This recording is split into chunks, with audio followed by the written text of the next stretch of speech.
This is the story of an ancient land and the priceless treasures she holds. And it is the story of a brazen smuggler who holds himself above the law. Police in 3 countries joined the battle for Egypt's heritage to stop a thief from stealing history.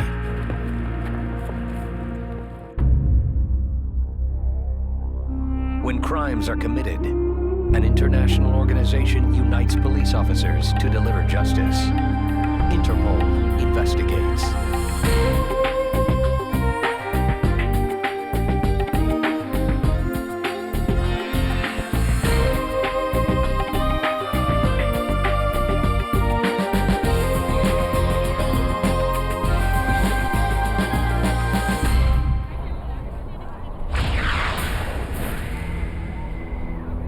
Egypt's magnificent monuments attract millions of visitors, awed by the mysteries of its ancient civilization.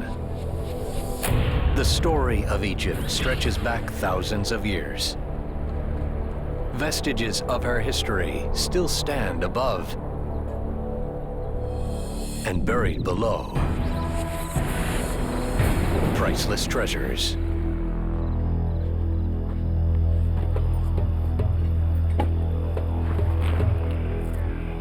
Hundreds of tombs, some known, many still undiscovered, hold antiquities in darkness.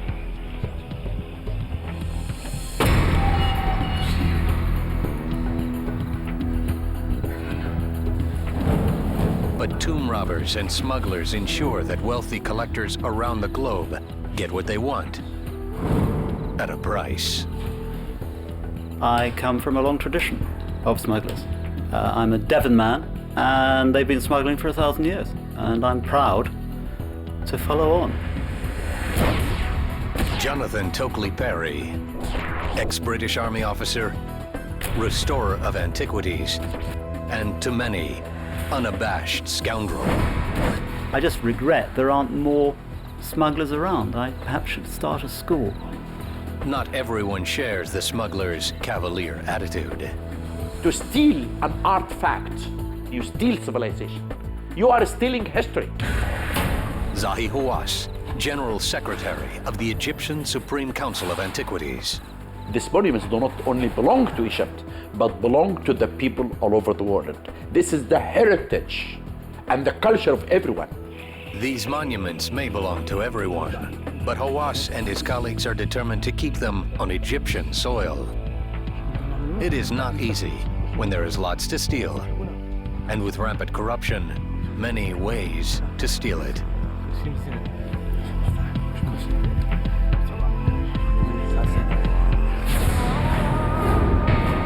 An estimated 70% of Egypt's antiquities remain buried.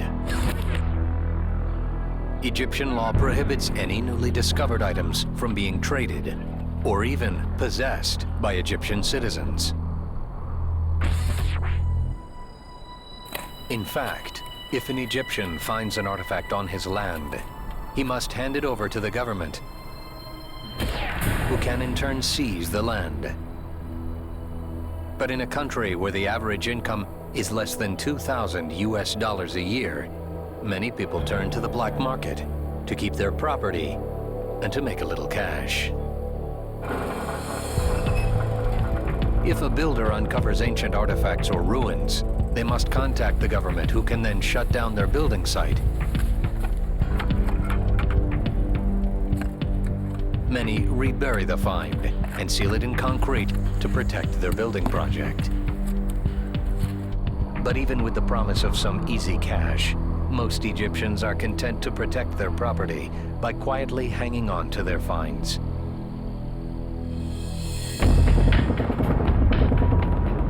That is, until the Gulf War broke out in 1991. 1991 was a splendid year because of the Gulf War. Everybody in Egypt was frightened. They were convinced that Saddam would trundle his T-72s all the way down to Sinai, and that Sudan would blow the high dam and Egypt would be flooded. And everybody wanted hard currency. And that meant that everybody was trying to sell their antiquities. Tokely Perry and his partner in Egypt, Ali Farag, schemed to take advantage of the panic. Our big break came with the head Amenhotep III, known as A3. This was brought to us by a building contractor from Asyut, who said that under ordinary circumstances, because of the laws, he would simply have concreted it in. But because this was the Gulf War, he was prepared to sell it. They quickly settle on a price, a fraction of A3's real worth. The building contractor wanted $6,000, which would what it was costing him to evacuate his entire family to Morocco for the duration of the war and keep them safe. A3 is a huge score for Tokely Perry. A piece that can establish him as a major player in the antiquities market. Be right back, sir. It is the break he has dreamed of for years. Trained at the best of English schools, Tokely Perry graduated from Cambridge in 1974 with a degree, ironically enough, in moral sciences. But after graduation, in Rome, he fell in love with all things ancient. I touched them, and you have a frisson, a wonderful feeling coming from ancient things. And once I touched them, I knew I wanted to work with them. And to do that, I trained as a restorer. And then eventually, I became a smuggler. Now the smuggler has to get his prize out of Egypt. Got to imagine that I was leaving on the first flight. The country was still under military alert. There were soldiers everywhere.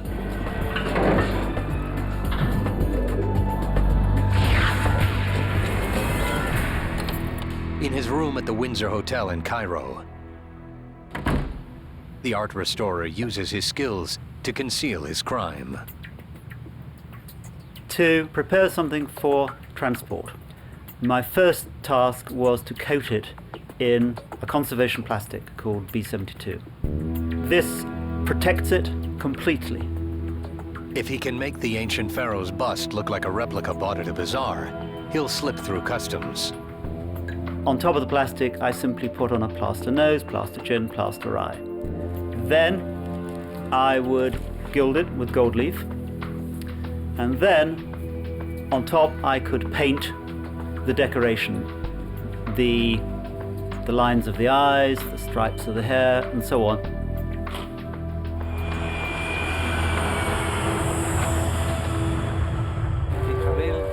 At the airport, a customs officer inspects the piece. These fellows have a nasty habit of producing car keys and scratching the surface. And I knew that if they scratched the surface over the face and cheeks, where there was just the plastic and the gilding, they'd find stone. And that would have buggered me. That would have been the end. So when he produced his key, I had to persuade him to go down and scratch at the bottom where I put a full space on, specifically for him to scratch. It works perfectly. And Tokely Perry makes off with a priceless relic of ancient Egypt. One he believes is better preserved by collectors in the West. Getting A3 through customs was probably the most difficult thing I ever had to do. I have never, ever done anything to harm an antiquity. I have saved things from Egypt that would be concreted in. This English guy, he's saying something that doesn't make any sense. You cannot steal and say, I'm stealing these monuments because this country do not know the value of it. The next day, Tokely Perry is back on the ground in England, ready to restore A3.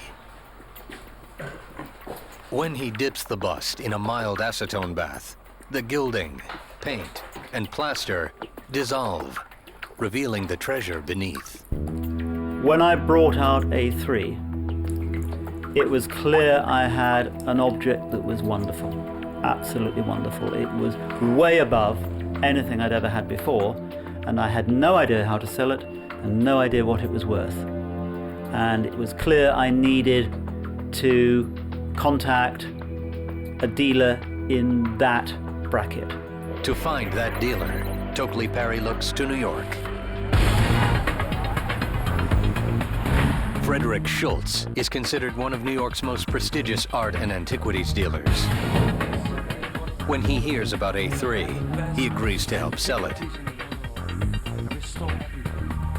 But he and Tokely Parry face a huge obstacle. Egyptian law forbids the sale of antiquities unearthed after 1983.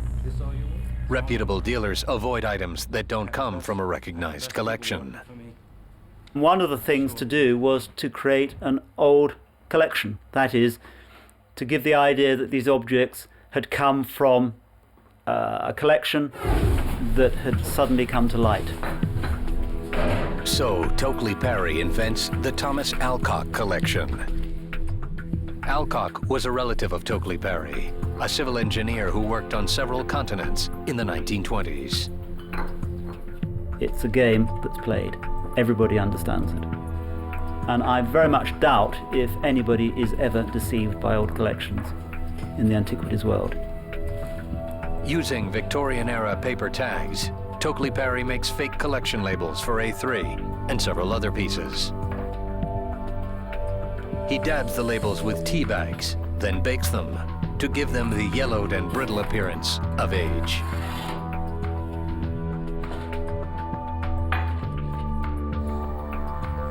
Next, the expert restores the pieces using techniques popular in the 1920s, including the use of a certain type of shellac.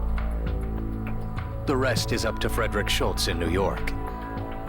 If a piece has been published, it becomes easier to sell because it has an academic description, an academic backing. Schultz meets with a renowned Egyptologist. Frederick. If he can get her to publish A3, it will validate the work as a piece from a legitimate collection and make it appear as if it were obtained legally. The woman buys Schultz's story about A3 and the Alcock collection. One of the things Fred was able to do was to get A3 inserted into the Cleveland exhibition of all the works of Amenhotep III, which was published in a very, very swish catalogue. There was a photograph of A3 in there as the only one of its class in a private collection. So that meant that Fred could refer to the catalogue when he was offering it to a customer. It obviously made life very much easier for him. After the catalogue's publication, Schultz sells the head of Amenhotep III to a South African dealer. The price, 1.2 million US.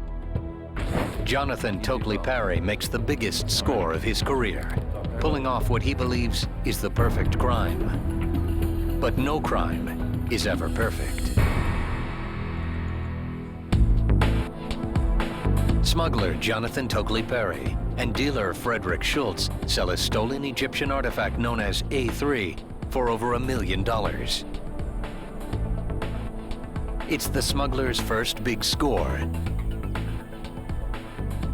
Now, with the $1 million sale of A3, he becomes a serious player in the antiquities trading game.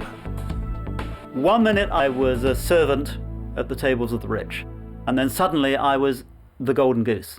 I was a much more important person. I was what they call a source. And it was a very charming transition. I must say I enjoyed it.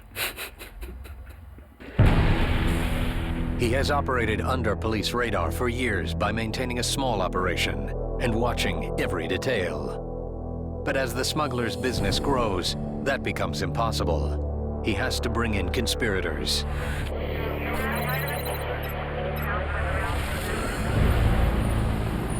London, England, May 1994.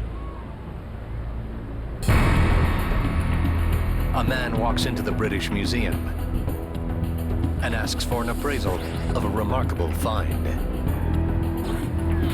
It's only very rarely that somebody comes in with a piece which is quite interesting and dramatic. To museum Egyptologist Geoffrey Spencer, the items brought in are very dramatic indeed. Museum experts recognize the manuscripts as the so-called Demotic papyri, discovered by a colleague 25 years earlier. Items that should be locked and under guard at the Egyptian necropolis of Saqqara. when they appeared in London, it was fairly evident that they could not possibly be here legally. They had to be brought out of Egypt secretly. We then got in touch with Scotland Yard Arts and Antique Squad, and they were very interested in the case, particularly, of course, as we were still holding the demotic papyri. We still had the stolen goods, and we knew the name and address of the person who brought them in. At Scotland Yard, Sergeant Richard Ellis, head of the Art and Antiquities Squad, investigates Andrew May, the man who brought in the papyri. May lives in Barnstable, in Devon County. And the Barnstable police are already looking into one of May's neighbors. Weeks earlier, employees of a local bank noticed this man. Mark Perry had been making regular deposits of £500 cash every Monday. Thinking Perry could be a drug trafficker laundering money, the bank employees contacted Devon Cornwall police.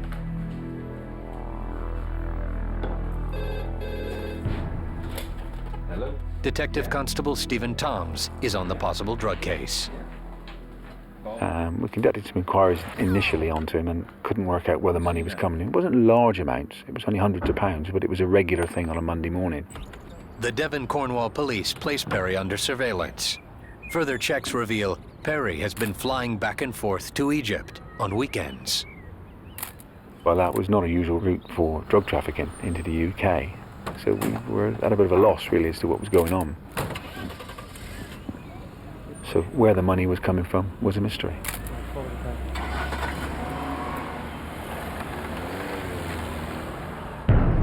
The mystery unravels with the call about the demotic papyri. Mark Perry's neighbor, Andrew May, rents a workshop to Jonathan Tokely Perry, whom police know only as a restorer of antiquities, who recently reported the theft of a valuable Egyptian statue.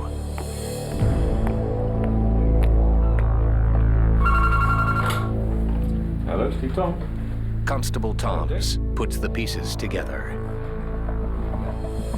We knew that Andrew owned a large manor house.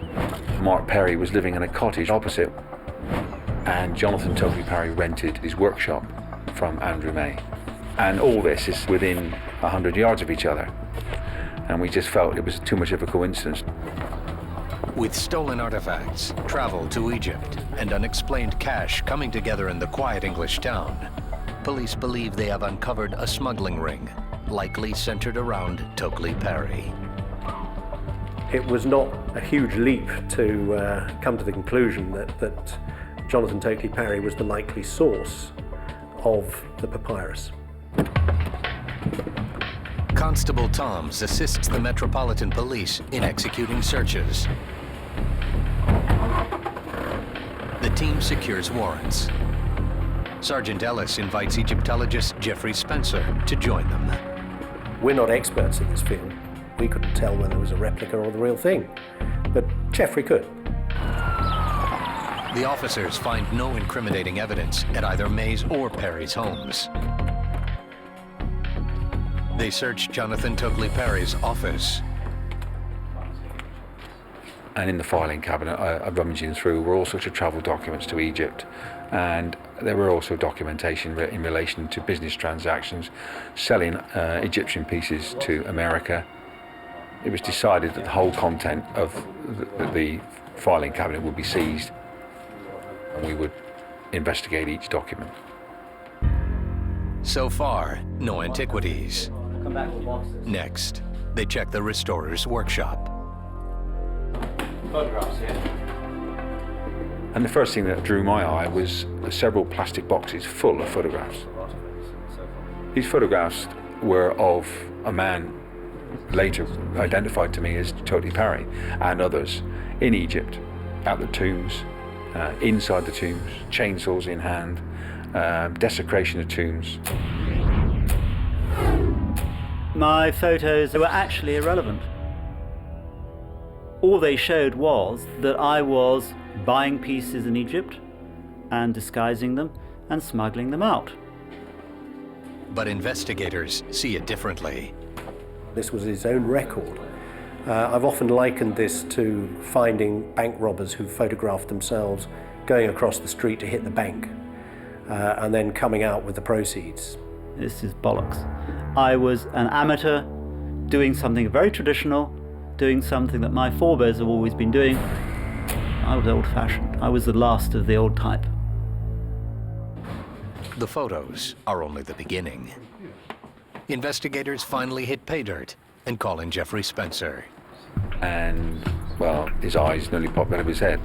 And there were pieces of antiquity lying around, which meant absolutely nothing to us, but meant a lot to Jeffrey. There was a head of a queen in a grey stone, quite sizable. There were a number of small antiquities. We found in his workshop moulds which had been made from genuine objects which he was then producing replicas of. The team confiscates everything as potential evidence. Police then move on to Tokely Parry's current home, 20 miles away in Idisley. Inside, no one is home. Tell them please to turn off that blasted alarm. But investigators quickly discover more antiquities. They appear to be genuine and illegal. There we found some more crucial pieces as regards evidence. 2 large pieces of stone relief carving from an Egyptian tomb of the Old Kingdom. And they were found in black wooden boxes. The reliefs are typical of those found on the false doors of tombs. At the exact moment investigators are searching Tokely Parry's home, the suspect is on his way home from the airport. He's just flown in from Egypt. For Jonathan Tokely Parry, his timing couldn't be any worse. On June 28, 1994, as British police search the cottage of antiquities smuggler Jonathan Tokely Parry, their suspect walks right into the room.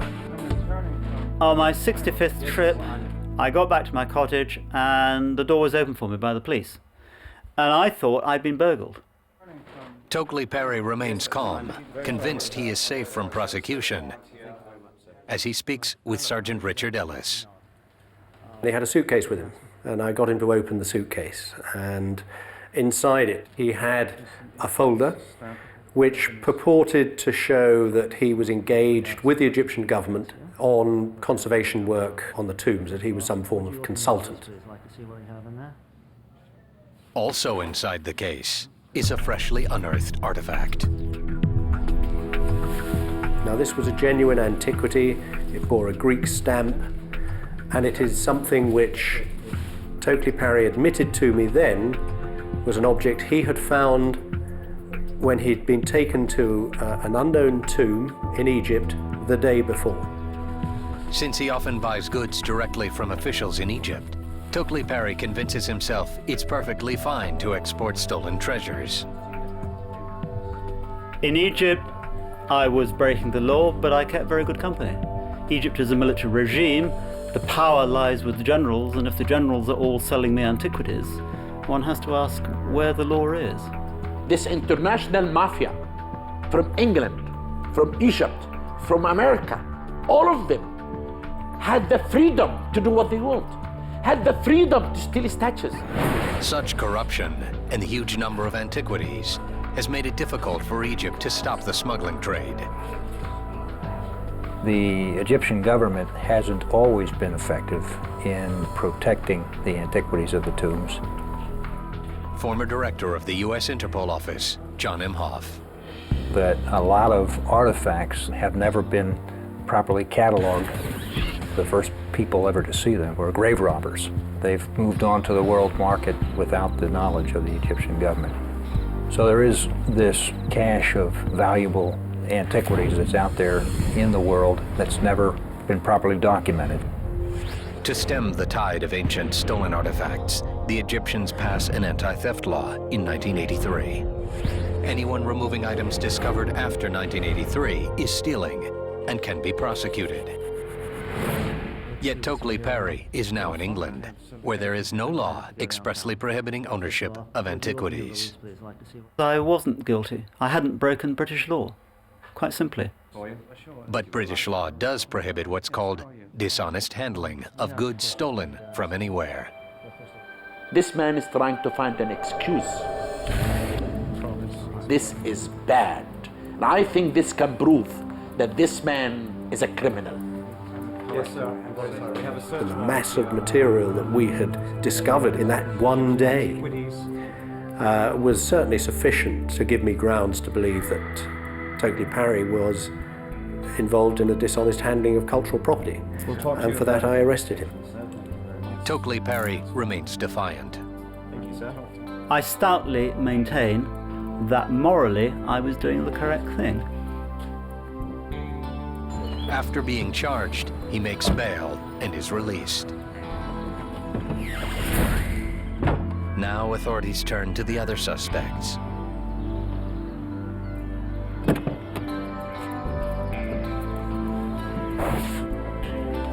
They interrogate Mark Parry about the regular cash deposits he has been making.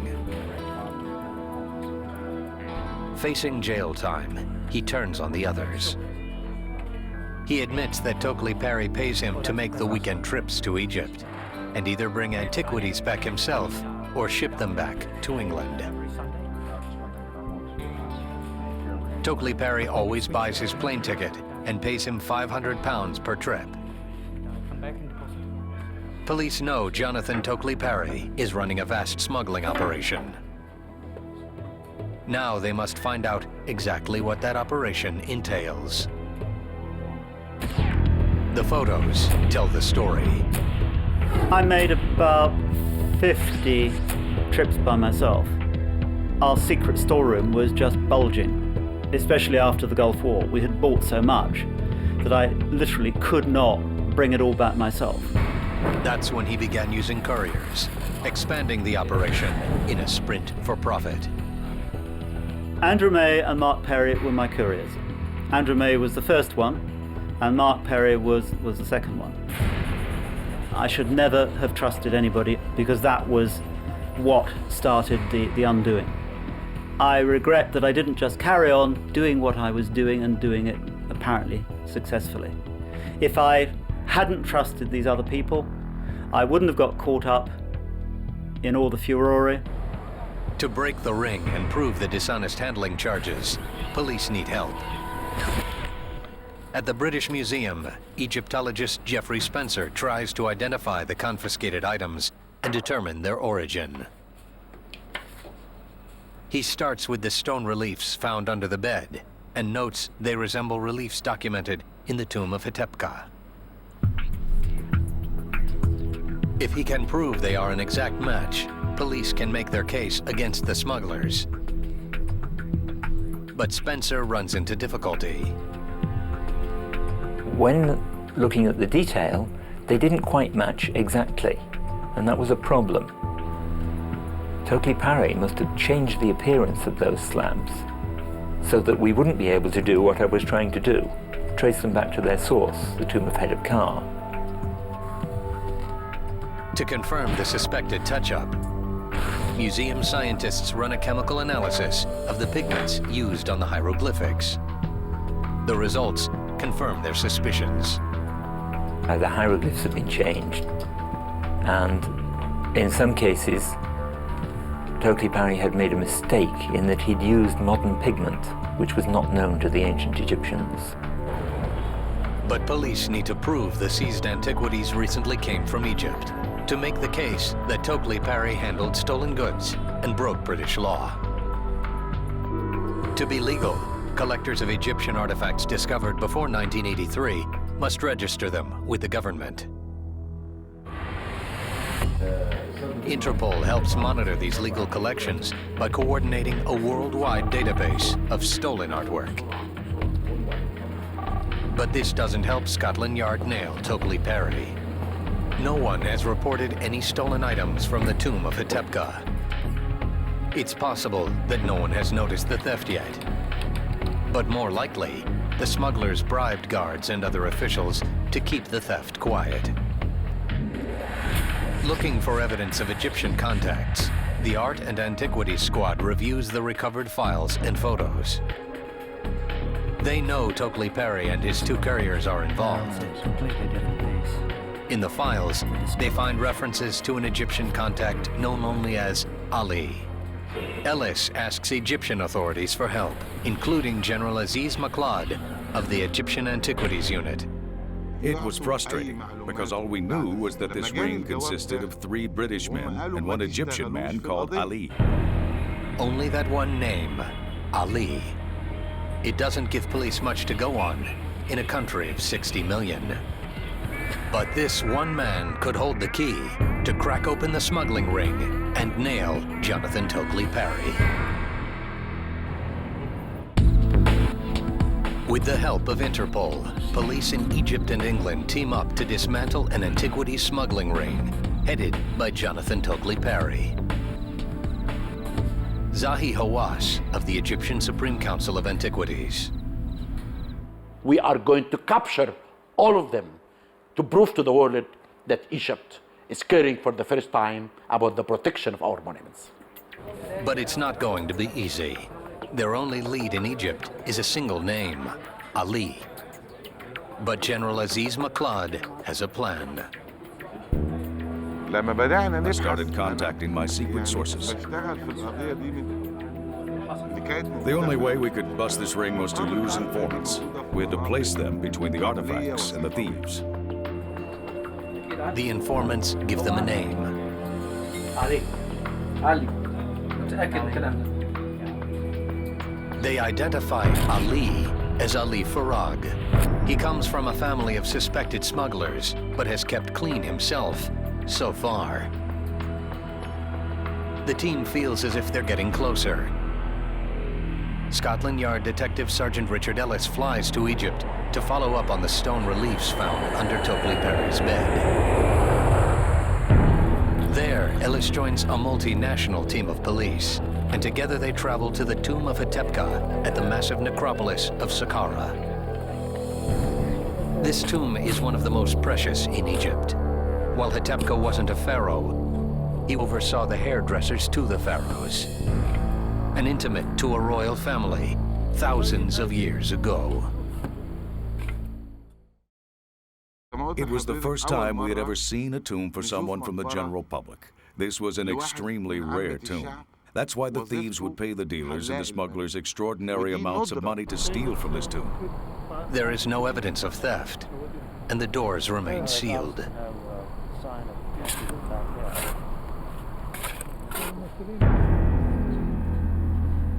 But once inside, their worst fears are realized. Not only are the reliefs from the false doors gone, nearly everything else is too.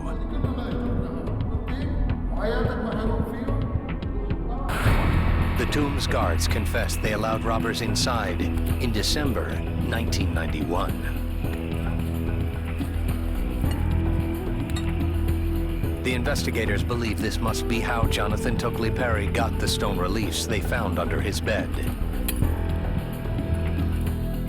The damage and destruction contradict Tokely Perry's conservationist claims. If you look at the tomb of Hetepka in Egypt, after it was looted, and you witness the destruction that was caused as a result of Tokely Perry wishing to sell pieces of the false door, you will then see the destruction that people like Tokely Perry cause to the ancient monuments of this world. And this is the real criminal activity. In order to satisfy the desire for profit and get a few pieces to sell, destroy an entire 5th dynasty tomb, which has been there for thousands of years.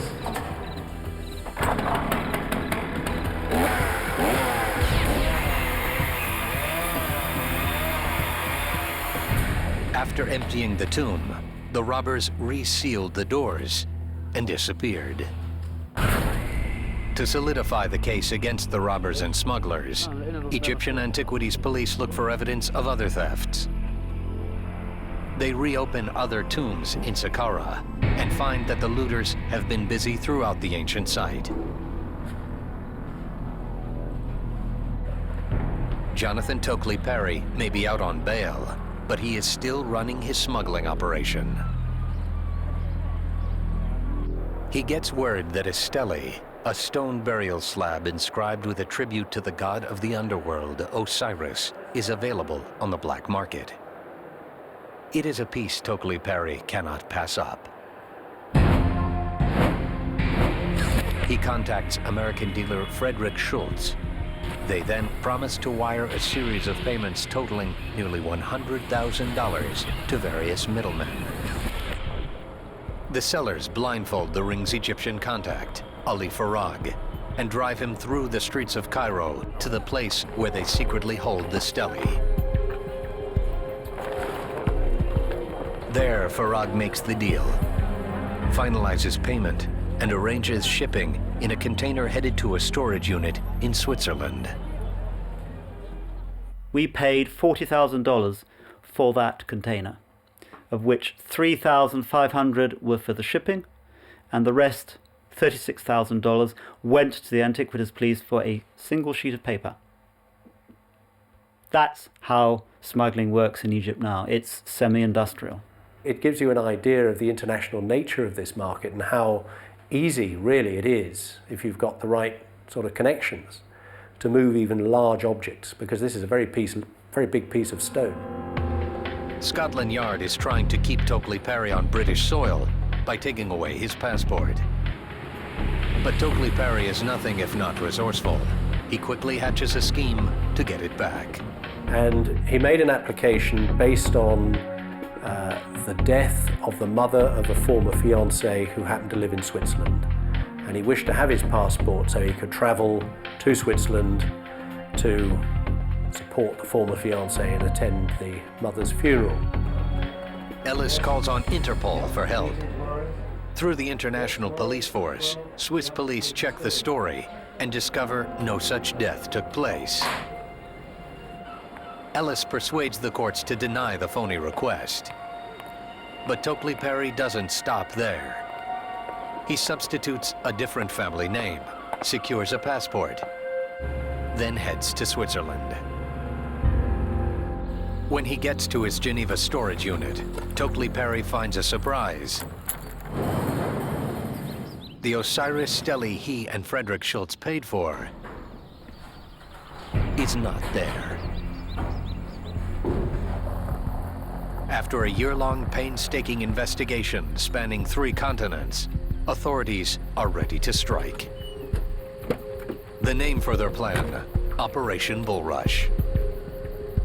We were able to piece together a complete ring of people involved in the illicit traffic of this cultural property from Egypt. In March 1995, they execute simultaneous raids in London and in Cairo. Operation Bulrush nabs 5 British art dealers, a British police officer, more than 24 antiquities inspectors, and several of Tokely Perry's Egyptian accomplices, including his main contact, Ali Farag. Jonathan Tokely Perry has already been arrested and charged. He remains free on bond while he awaits his trial. I was so happy. And I said, this will encourage me to recover our stolen artifacts. Because this cooperation proved that this is the beginning. It was really the beginning. And the beginning that we will start, all of us, to communicate with each other, to cooperate, to protect these monuments. Tokely Perry's trial begins in early February 1997 in London. But on February 27th, Tokely Perry mysteriously fails to show up in court. He has checked himself into the mental health ward of a Devon hospital. Seeing how the trial has been going, he has his own plans. My barrister said, they will convict you because they desperately want a scapegoat. to close the market, but we can have it acquitted immediately. He said, you'll have to go to prison, but we'll get you out very, very quickly, and the whole thing will be clear. But I wasn't prepared to tolerate that. That night, the antiquity smuggler chooses a dramatic escape route. Mixing a concoction of powdered hemlock, a common method of suicide in ancient times, he drinks it down. I'd had the Queen's Commission, I'd served my country, I was very, very proud of what I was doing, and I wasn't prepared to be disgraced. With that, the daring smuggler lies down to die.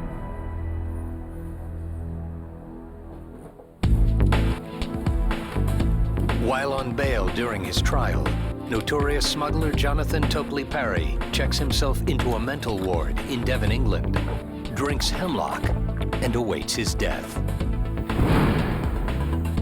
Devon Cornwall police track him down. Mr. Tokely Parry, wake up. Mr. Parry, wake up. Mr. Parry. Mr. Tokely Parry. Mr. Parry, wake up. You all right? Sit up, Mr. Parry. They arrive only minutes after he drinks the poison. He's still alive. Thinking he is merely groggy from sleep and sedatives, they take him in. I was quietly dying, contentedly in hospital, knowing that I would be dead within an hour and a half. And then the police arrived and said they had to change my bail conditions. So they dragged me down to the police station. And by the time they got me back, I was halfway into coma, and they took me into intensive care. They had no idea what was going on. Hemlock kills by slowly paralyzing the body's muscles. When the lungs stop, the person suffocates. At this point, Tokely Parry is still conscious. I counted 52, I went black, and I thought, well, that's that. I didn't know about the thing called the intubator, which is a tube they put down inside the lungs to keep the lungs working. They didn't know what was going on, but they kept me alive with this intubator for 3 hours until the hemlock wore off. And I woke up again.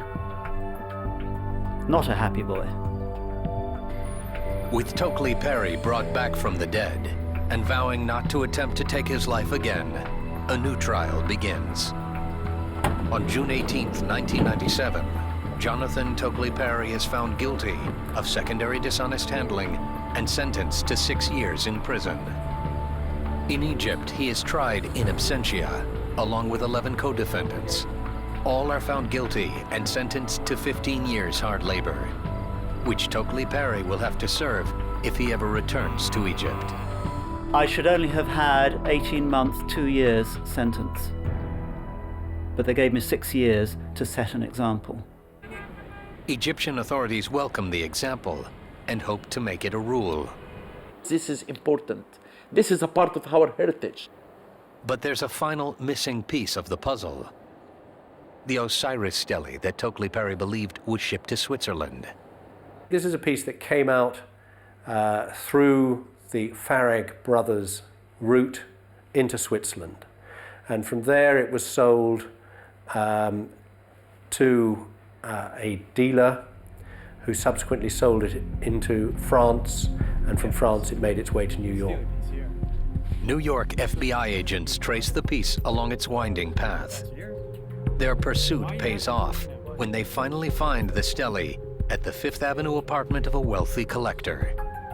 He bought it for more than $200,000, but he never checked on its legality. The agents confiscate the Stelly to take it home to Egypt. In 2002, Frederick Schultz, the smuggling ring's New York arm, is found guilty of smuggling stolen property. A federal judge sentences him to 33 months in prison. Despite the relatively light sentences for Schultz and Tokely Parry, the case has a profound effect on the world's antiquities market. Smuggling antiquities is no longer tolerated, at least in England. As a result of my trial, the London market took fright and largely transferred to Paris and Switzerland. There is effectively no London market now. London had been the centre of the world, of the antiquities world, for 200 years. It's now gone to Paris and Switzerland. Now out of prison, Jonathan Tokely Parry maintains that he broke no laws and is merely carrying on a proud tradition of bringing beautiful artifacts out of Egypt for preservation in the West. 100 years ago, I would have been knighted for what I was doing. These days, political correctness is taking a dim view of it. But I'm still doing the right thing. And I wouldn't have done it if I wasn't convinced of that. I think if Jonathan Tokely Parry is hoping to see his name in the honours list, it'll be a very long wait. Most of the looted antiquities have been returned to their rightful place. I will tell you, the first time when I went and I held an artifact that was stolen, and I took it in my hand like this, as if I'm holding a child. My child that was away for a long time, I'm bringing him back home. Many stolen pieces, including the elusive Osiris Stelly, are part of a new exhibit at the Cairo Museum. The theme, the return of stolen art.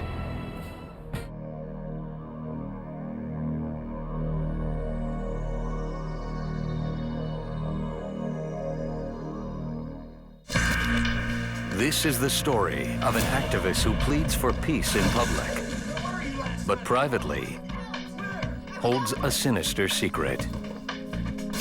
It is the story of a young woman who risks everything to break free, and police around the world who vow never to stop until they avenge one man's fatal compulsion. Jurisdiction, the world. When crimes are committed, an international organization unites police officers to deliver justice. Interpol investigates.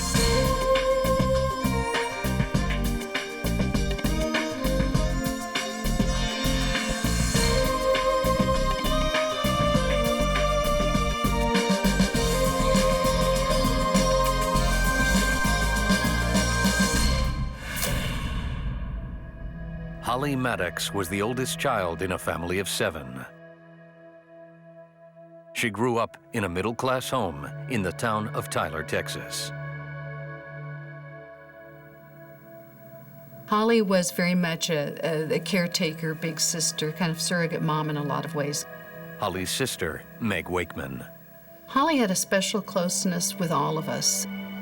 Between Holly and I think there was a mentorship, and there was a very true big sister, kind of a guide. Holly loved the arts, and in 1965, she left her family behind to study at Bryn Mawr College outside of Philadelphia. It is the early 1970s, and Philadelphia is a haven for artists and freethinkers of all types. Most notably, among them is Ira Einhorn, a man who rose to prominence during the 60s peace movement. He taught at the University of Pennsylvania. A self-styled guru of the decade of peace and love, Einhorn preaches nonviolence, campaigns against the war, and lectures to packed houses. He even claims to have created Philadelphia's first Earth Day in 1970, a claim widely disputed today. He's a respected intellectual, revered by the faithful. And although Holly doesn't know it at first, he's very, very dangerous. After she graduates from college, Holly meets the man who calls himself the Unicorn. Once he met her, he told his friends he was determined to have her, and quickly won her over. Their relationship continues for 5 years, but Holly decides it is time for her to move on. On September 10th, 1977, she tells Einhorn she's through with him. What? What's wrong? What? Because you don't listen to what I say. But Einhorn is not through with Holly.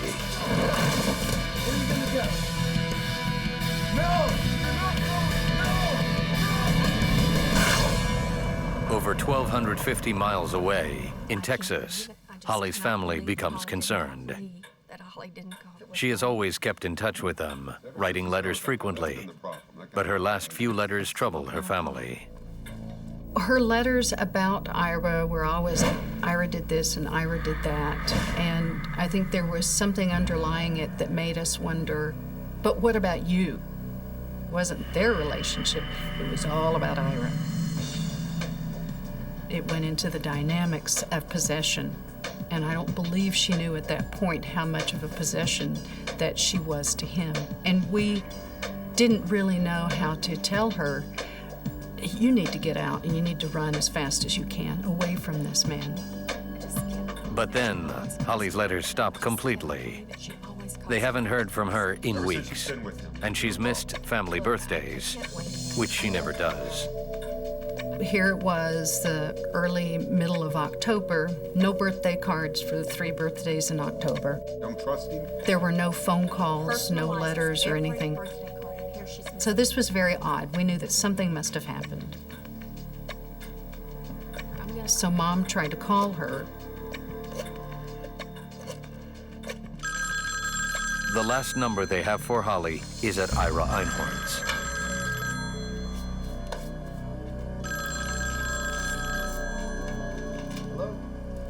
Mrs. Maddox asks if he's seen Holly recently. I just thought maybe you might know where she is. And he said no, he hadn't. And he elaborated just a little bit and said she went to the store a couple Sundays ago, and I got out of the shower and then she was gone. She just never came back. And Mom thought he sounded awfully nonchalant, but then she also realized, well, they had just broken up, so maybe he's, upset about that. Right. He hasn't heard. The family reports Holly missing with Philadelphia police. But to the Philly PD, nothing about her disappearance seems unusual. The police were unable to do any type of a search, really, because there wasn't any evidence that there was some crime committed. During that fall and winter, I think we were all holding on to whatever hope we had that, well, maybe she really does just want some time to herself. Maybe we're going to hear from her by Christmas, maybe something like that. Yet the holiday season arrives with no word from Holly. In Texas, December 1977.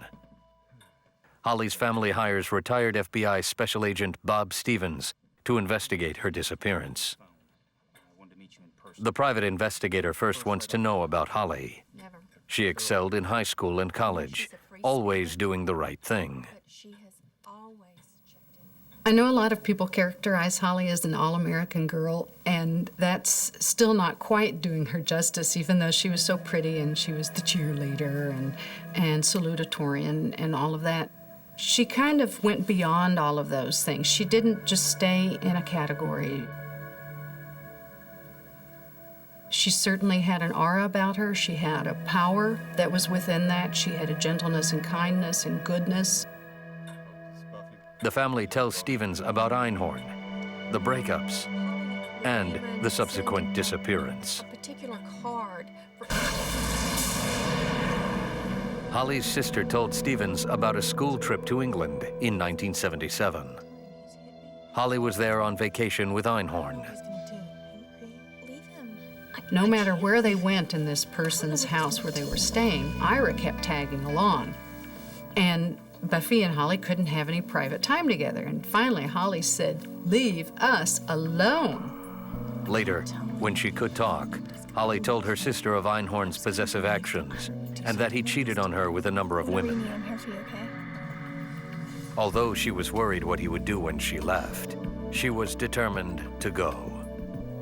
Holly already had a place to stay, but it wasn't going to come open until, I believe, October 1st. So that was kind of the last we knew. We were waiting for information around October 1st about what her new phone and address and contact information would be. It's hard to imagine a famous peace activist would hurt his girlfriend, but Bob Stevens has to check. He travels to Philadelphia and teams up with former FBI agent, Philly private investigator T.J. Felding. They want to question Einhorn. He is the last person known to have seen Holly. Can I help you, Mr. Einhorn casually reiterates that Holly went out around September 10th and never came back. She's not here. He appears unfazed by the investigators. 3 weeks ago, I haven't seen her since. Why did she leave? Sorry. Without his permission or a warrant, they can't enter the apartment. But they can interview neighbors. Felding tracks down 2 students who have lived beneath Einhorn. How long has it been like that? For months. The story they tell them is more ominous. In late September 1977, one student recalls hearing loud thumps and a single scream coming from Einhorn's apartment. Weeks later, the students noticed a foul odor and a brown fluid coming from the ceiling. They did their best to get rid of it, scrubbing over and over with bleach. The smell reminded their friends of a morgue. The building's landlord tells the PI the area above is a closet in Einhorn's apartment, and that he had tried to find whatever was causing the smell. But Einhorn refused to let him into his apartment, saying he had important papers to protect. It all seemed odd to the landlord, but this was Ira Einhorn, so he didn't force the issue. Felding takes the case to Philadelphia police homicide detective Michael Chitwood. The investigation, when I read it, was like an Alfred Hitchcock story. There was suspense, there was sex, there was violence, and in my opinion, there was murder. Chitwood believes Einhorn killed Holly in the apartment, but suspicion based on a private investigation is not enough for an arrest, especially with such a high-profile suspect. My job was to re-interview everybody and develop enough probable cause to obtain a search warrant to go search Ira Einhorn's apartment. The warrant application has to be perfect. He was a big deal at Penn, he was a big deal at Harvard, he was associated with the Abby Hoffmans and Jerry Rubins of the world. Amidst the political turmoil of the late 70s, false accusations against a leader of the peace movement would trigger a terrible backlash against the cops. Chitwood compiles witness statements about the stain, floor plans of the apartments, bank records that show over $20,000 untouched in Holly's account since that September. Everything suggests she was killed then and held at one time in Einhorn's closet. But to prove it, Chitwood must get in that apartment and to that closet.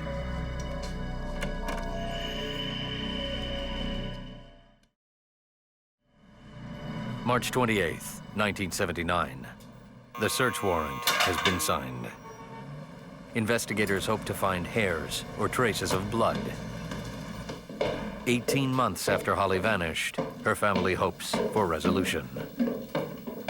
And they are now finally going to go in and get some answers, find out what happened to Holly. And I think after this long period of time, in a way, we knew we were going to be sensing some relief. But we also knew we were going to be sensing probably the devastation of loss. Chitwood heads straight for the closet, directly above the stain in the apartment below.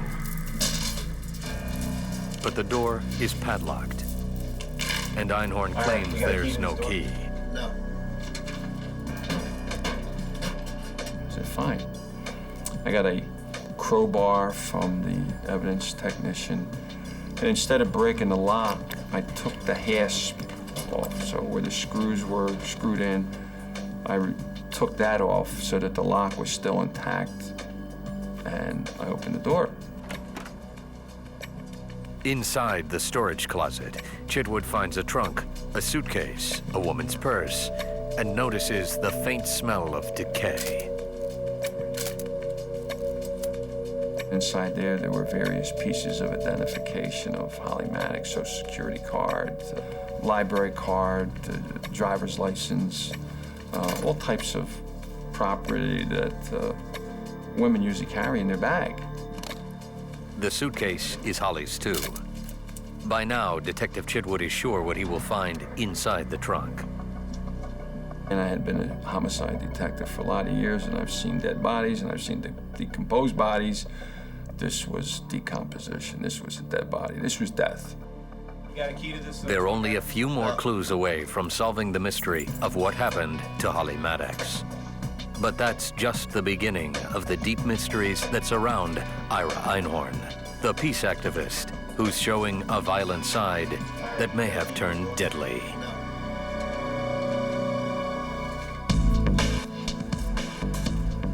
In March 1979, Philadelphia police searched the apartment of peace activist Ira Einhorn after the mysterious disappearance of his girlfriend, Holly Maddox. Inside a locked closet, they find a locked trunk. Einhorn denies having keys to both locks. As he did with the door, Detective Michael Chitwood forces the hasp on the trunk. It's packed full. On top, a Philadelphia newspaper dated mid-September 1977. That was the date we were focusing on. That's the date she disappeared. Now we got a steamer trunk. We got the smell of death. And I figured, uh-oh, this is for real, this is it.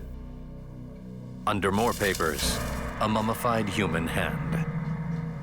There's no doubt it's Holly. It almost looked like she was trying to push up, in my opinion. Like she had been placed in there and then, had tried to get out. Crime Tech 1. In the kitchen, Chitwood spots more possible evidence. A ring of keys.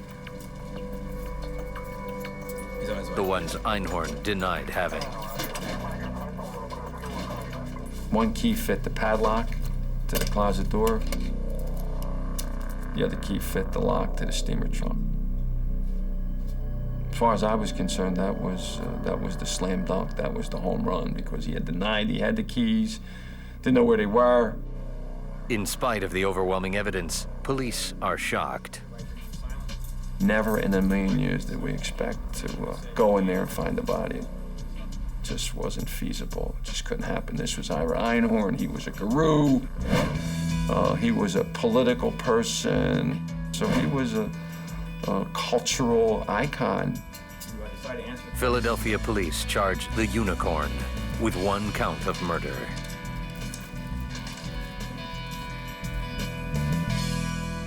At autopsy, the medical examiner uses dental records to confirm the body is Holly Maddox.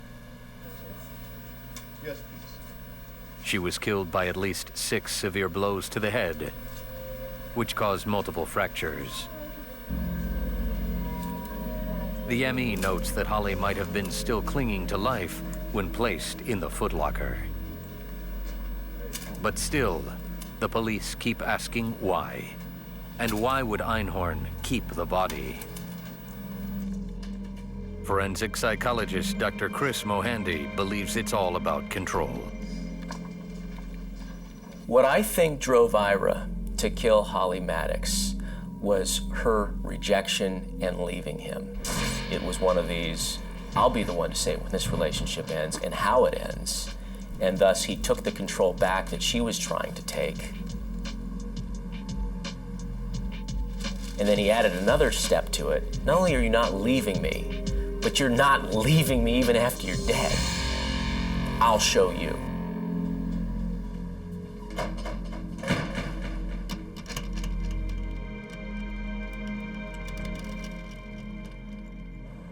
A year and a half after Holly's disappearance, the Maddox family finally gets an answer. Now, they must cope with the truth. I couldn't think of how to react. When I found out in the manner that Holly was killed and then stuffed in a trunk, I mean, just the idea of someone being beat to death and then stuffed in a trunk was so beyond my imagination. Holly was dead. I was never going to see my older sister again. She was never going to be a physical part of the family again. And how on earth are we going to get through this? There is some consolation knowing Holly's killer is in custody. Good, I'm glad they got him. I'm glad he didn't run. I guess there's going to be a trial now. But it's not that simple. The fiery activist declares his innocence and makes an astonishing claim that Holly's murder was a CIA or KGB conspiracy to frame him. This was big news. Lynn Abraham was the Philadelphia district attorney on the Einhorn case. So he made up the story, and CIA conspiracy theories always are big sellers, so a lot of his gullible friends believed it. They never even stopped for a minute to say, ooh, there's a dead body in this guy's closet. Ooh, I better step back from this. No, they just ran headlong into court, ready to stand up for their guy and say that he was really a wonderful human being. Einhorn is represented by soon-to-be U.S. Senator Arlen Specter. At his arraignment, a wave of high-profile supporters, including investment bankers, university professors, even an Episcopalian minister, testify on his behalf. The momentum somehow sways a sympathetic judge, who, in a shocking move, releases Einhorn on bail. And when that happened and he got out, I said to the DA, he's never going to go to trial. He's going to take off. There's no way in the world that this guy is going to go to trial. He's gone. Because he had connections all over the world. Pre-trial hearings stretch from months to years. Then, on January 14th, 1981, Einhorn fails to appear for a hearing. Officers go to bring him in. Police, open up. But he does not answer his door. What do you know? Everybody was sure exactly what would happen did happen. And it did. He skipped. He disappeared. Desperate to find him, police track Einhorn's last movements. They learn he sold his car and drew most of his money from the bank, leaving less than a $10 balance. None of Einhorn's friends know where he is gone. On the brink of going to trial for murder, Einhorn's back in control. After Ira disappeared in January of '81, that, of course, was another devastating loss. Einhorn has taken his new girlfriend, Anna Jo Williams, with him and left the country. Police worry that Einhorn is drawing in another potential victim. Richard DiBenedetto, chief of the DA office's fugitive unit, now has the case. He checks into Einhorn's girlfriend. A day or so after he fled, the girlfriend got a call from him, and her sister drove her to the airport and she got on a plane. Now, the sister wasn't sure where she was going, but she thought it might have been either England or Ireland.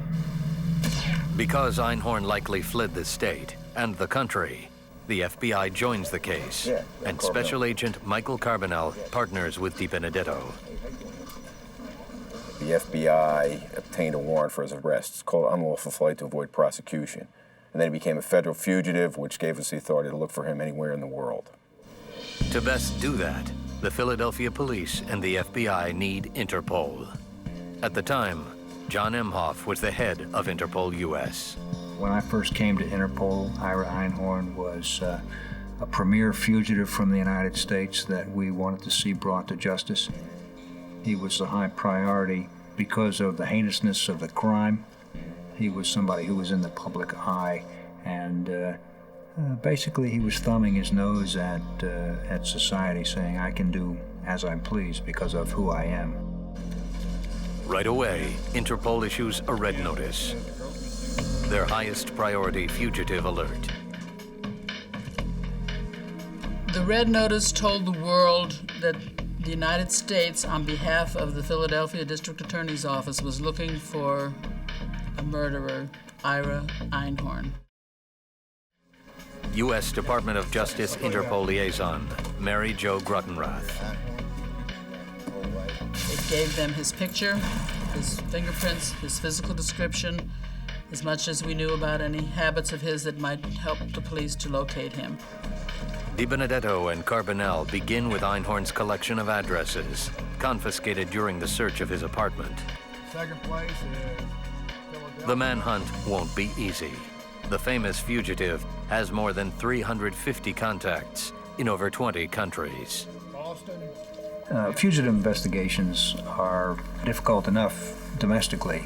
They're twice as complicated when you have to deal across international borders. So the officer needs to have somebody that he can reach out to, and Interpol puts his badge out and makes it an international badge for him. But even with Interpol's help, months pass. Ira Einhorn is out there, somewhere, seducing new supporters, perhaps trolling for new victims. Einhorn is really your prototypical cult leader personality. He's charming, he's narcissistic, he's psychopathic in that he's enjoying of using people. And those are the same characteristics that guys like Jim Jones, David Koresh, Charlie Manson, they all have those types of characteristics and feel it's okay to use all these people, and they're very adept at finding people to use. In a way, Einhorn had his own little cult going on. Ira had a unique ability to attract women. I can't explain why. And he always, always, always took up with pretty women who had money. He wasn't interested in poor girls. They were not in his galaxy of interest. He always picked up with women who could support him. In this way, the fugitive remains well-funded, protected, and hidden from police.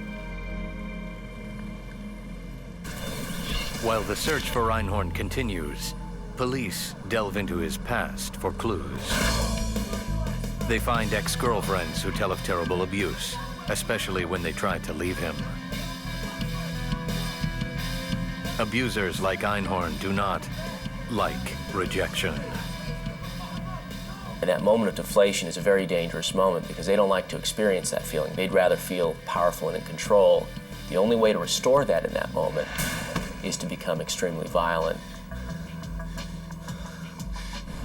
The Philadelphia police and the FBI are desperate to catch Einhorn, not just to bring him to trial for Holly's murder, but because he might also kill Anna Jo Williams if she tries to leave him.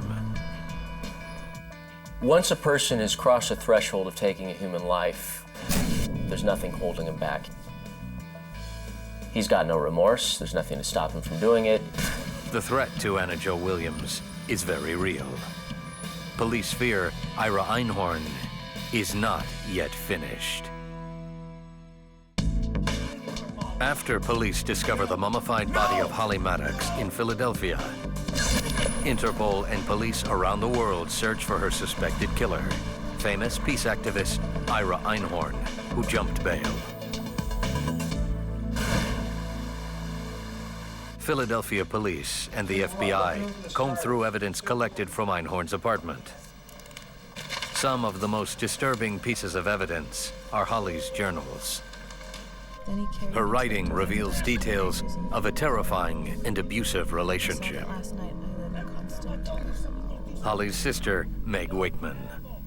The investigators found that the relationship was more than just rocky emotionally. They found that it was very physically abusive, and they could see her withdrawing into the stance that someone who's abused takes. Police also scour Einhorn's journals and discover a chilling penchant for violence. He probably enjoyed writing about it, enjoyed reflecting upon it, and considered it important because he had done it and thus worth memorializing. Some entries seem to muse over the possibility of murder, corroborating the belief that Einhorn killed Holly to possess and control her fully. It was becoming clear that Einhorn's violence wasn't confined to Holly. Interpol's John M. Hoff. Law enforcement was very intent on bringing Ira Einhorn to justice, but there was a great deal of concern that he would kill again. He quite clearly had no compunction about what he had done when he killed Holly Maddox, and for someone to kill so ruthlessly, you would think it's not a stretch that he would do it again. Einhorn's journals provide other valuable clues. Fugitive tracker Richard DiBenedetto.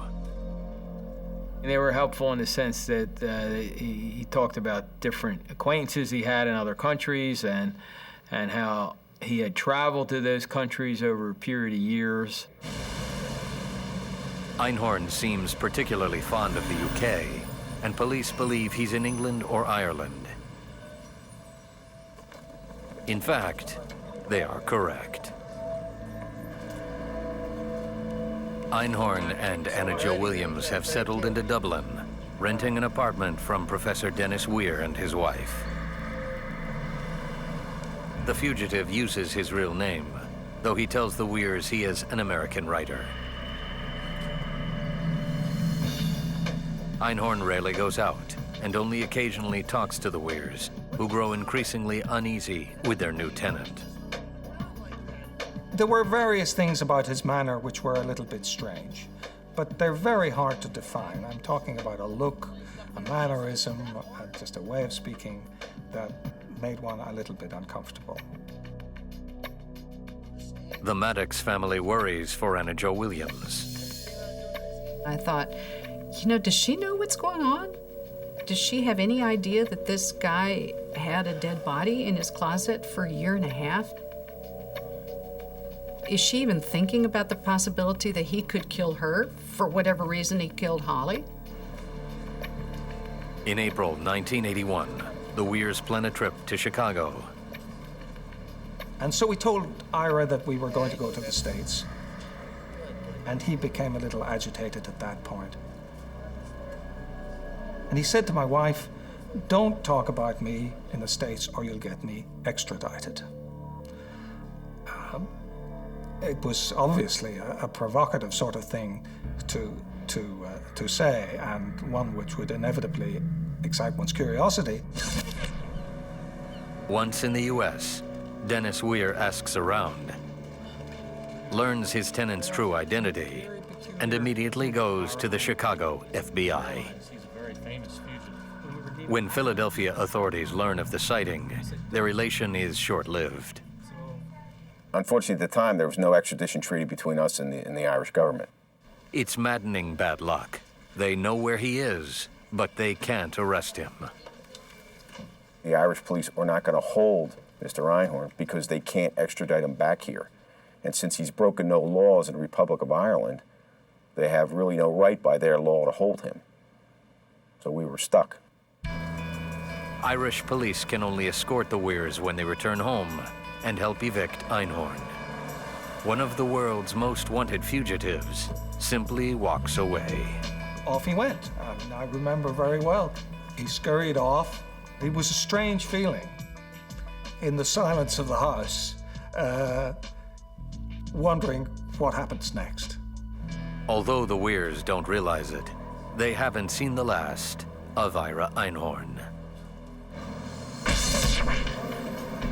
In Philadelphia, Carbonell and DiBenedetto keep working.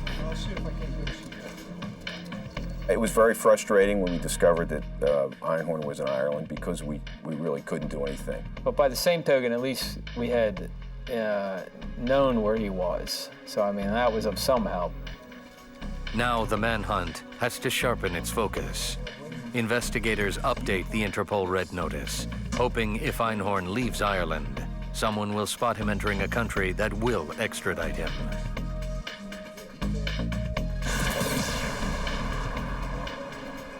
With Einhorn's trail still hot, they immediately dispatch a detective to Dublin to ask questions. He cannot act under any authority, and if he runs into Einhorn, he can't arrest him. No one knows where Einhorn and Williams are now, but one neighbor says she recently got a letter from Williams. The letter itself contains no clues, but the envelope is postmarked from Wales. Investigators have tracked Einhorn from Philadelphia to Dublin and now to Wales. Tipped by a local innkeeper, Scotland Yard tracks Einhorn to a Welsh inn. The innkeeper recognized Einhorn from a TV program, but by the time the authorities arrive, the fugitive is long gone, and he's left no trace. For Holly Maddox's family, it's more terrible news. That was another devastating loss because there was the potential to have some type of closure within a reasonable period of time. Now they must keep waiting. Di Benedetto vows not to let the family down. Well, my gut feeling was that he was probably still around and somewhere in Ireland, maybe out in the countryside at this point or something. At the time, Dennis Weir teaches physics at Dublin's renowned Trinity College. In May of 1985, as he leaves the cafeteria, he runs into the fugitive. I had this direct eye-to-eye confrontation with him. It was quite a mental exercise to decide what to do, especially when he simply brushed straight past me without acknowledging my presence and started to walk up the stairs. The professor decides to follow the suspected murderer, no matter the risk. Einhorn refuses to talk.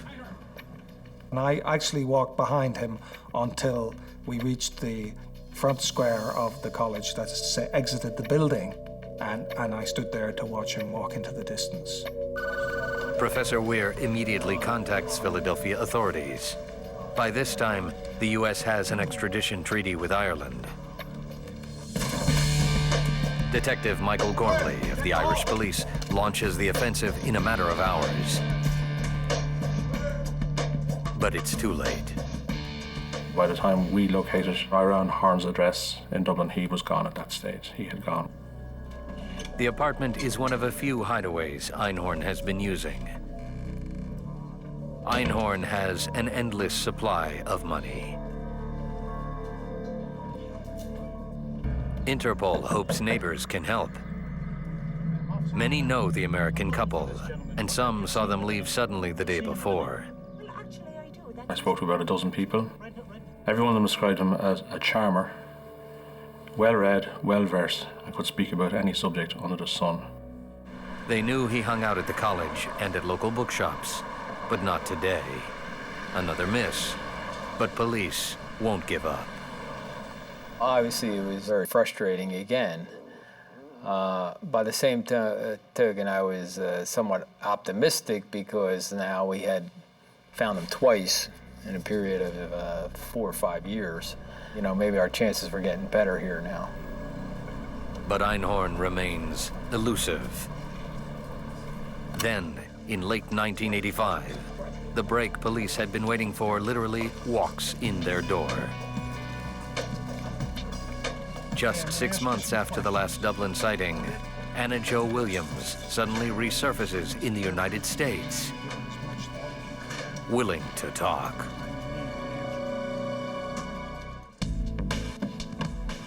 Fugitive and murder suspect Ira Einhorn is last seen in 1985 in Dublin, Ireland, where he lived with his American girlfriend.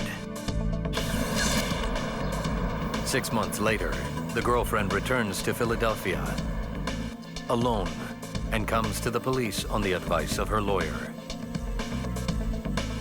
This might be it, if Anna Jo Williams will lead them to Einhorn. She dashes their hopes, saying she doesn't know where he is, since they separated in Ireland. He was becoming more violent towards her, and she got scared. Luckily, he decided she was a nuisance to him, and he threw her out. But she offers police 2 solid leads. One is that Einhorn kept contact with a rich heiress in Canada.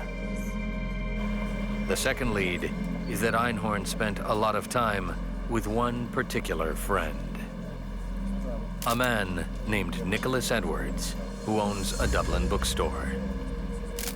Right away, Irish police set up surveillance, hoping Einhorn will show. Yet again, the fugitive stays underground. Interpol's Mary Jo Gruttenrath. The reason it was hard to find Einhorn was he was resourceful himself. He was an intelligent man. He was clever. He took up with people who would cover for him. And he was on the move. But so are police. FBI Special Agent Michael Carbonell works with Royal Canadian Mounted Police to track down the wealthy heiress mentioned by Einhorn's girlfriend, Mary Jo Williams. She refused to be interviewed, and then they threatened her with some legal action. She came to the United States and provided a statement. The FBI and the Philadelphia DA interrogate the heiress. At first, she is elusive, still instinctively protective of Einhorn. One of the things that enables a guy like Einhorn to exist, a psychopathic person who's going to use people, is that normal human beings want to trust. A guy like Ira Einhorn will engage in relationships with women, seduce them with what they want to hear, bring them in, and then gradually get them accustomed to what the real agenda is, which is to control and dominate. Facing prison time, she agrees to talk. She admits to funneling money to the fugitive. And that is one of the reasons he was able to live overseas and to stay ahead of us on the run, because he was actually receiving financial assistance from this person. But she recently broke ties with him. She supposedly finally realized that he really did kill Holly Maddox, that he had been conning her all along. Finally, the heiress tells them what they want to know. She thinks Einhorn is in Stockholm, Sweden, living with a woman named Marie Valborg. Investigators move from Dublin to Stockholm. Working through Interpol, Philadelphia authorities have Stockholm police rush Valborg's home. In Einhorn's room, Stockholm police find a hot cup of coffee and a cigarette still burning in the ashtray. Someone must have tipped Einhorn off, someone who knew the Canadian heiress ID'd him. In any case, he's gone. You're following a trail, and sometimes that trail is cold, sometimes it's hot. In the Ira Einhorn case, had several hot trails, and they don't come up that often. So when you are real close and you almost catch somebody, huge frustration. They miss him by perhaps seconds. And a massive search in Stockholm comes up empty. Once again, Ira Einhorn has vanished. And soon, so does Marie Valborg. We sent leads to virtually every European country. Spain, Germany, Scandinavian countries, and none of the leads ever panned out. But, you know, in this business, you keep, you know, when you develop leads, you send them because you never know. Now all the FBI and the Philadelphia police can do is wait.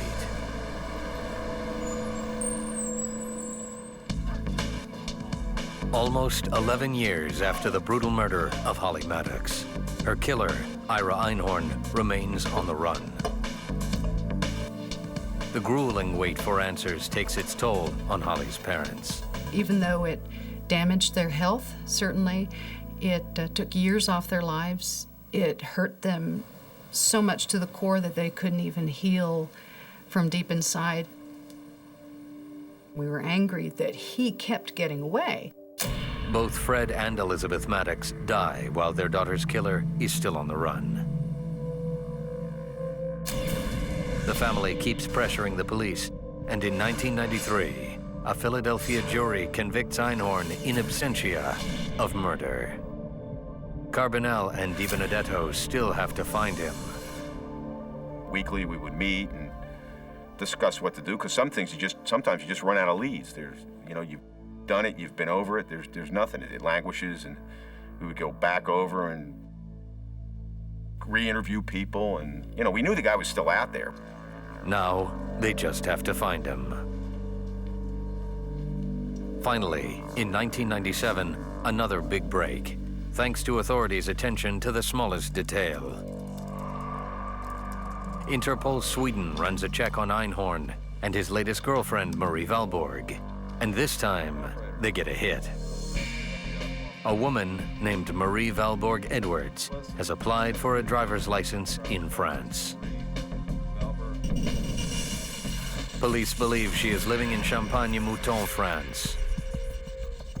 Well, when this information came to us, Rich and I knew that we had Einhorn.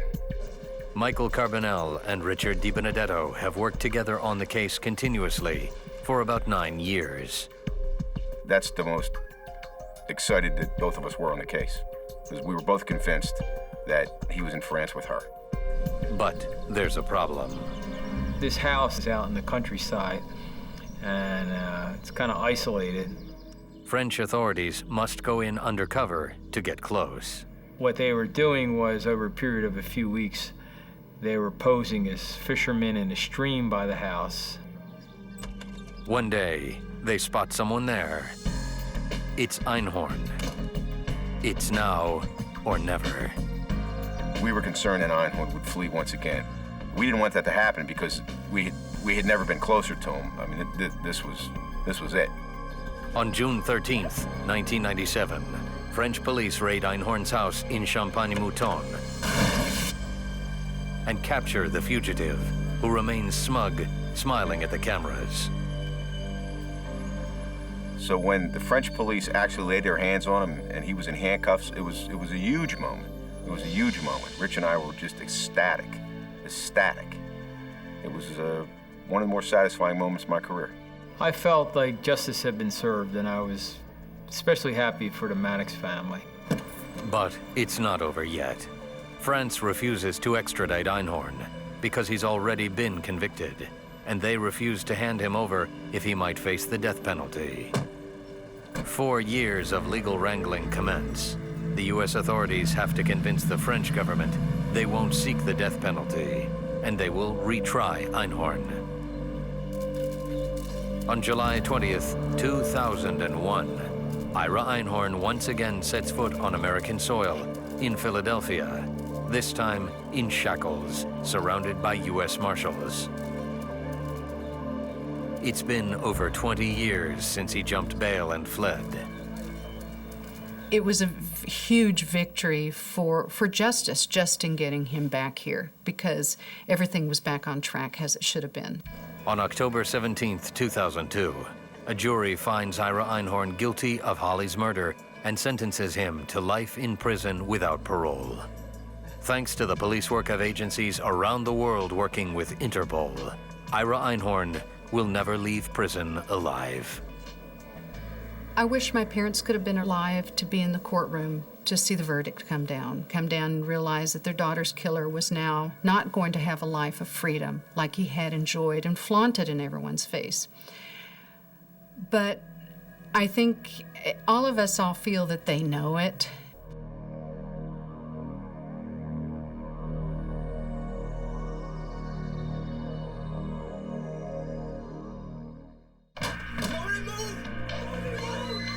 This is a story of a brutal act of terror.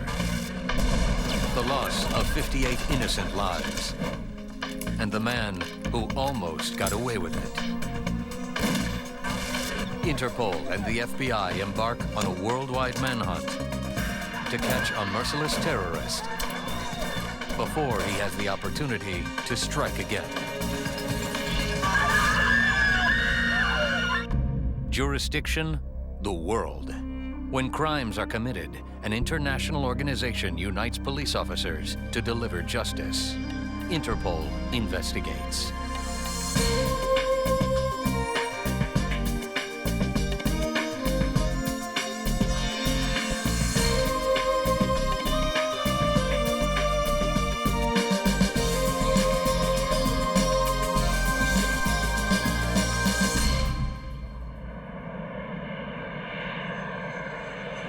November 23rd, 1985.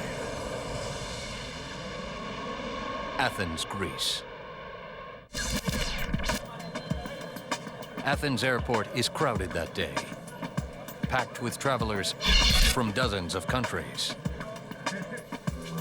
5 months earlier, TWA Flight 847 was hijacked, and one American was killed.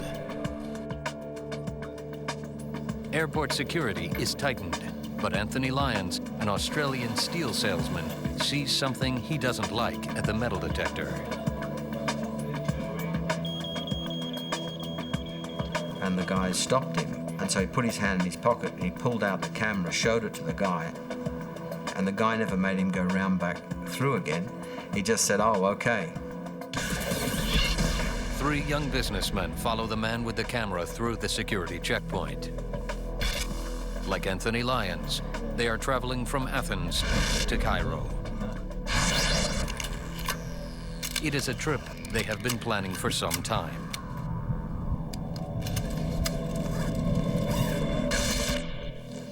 Their bags are x-rayed and cleared.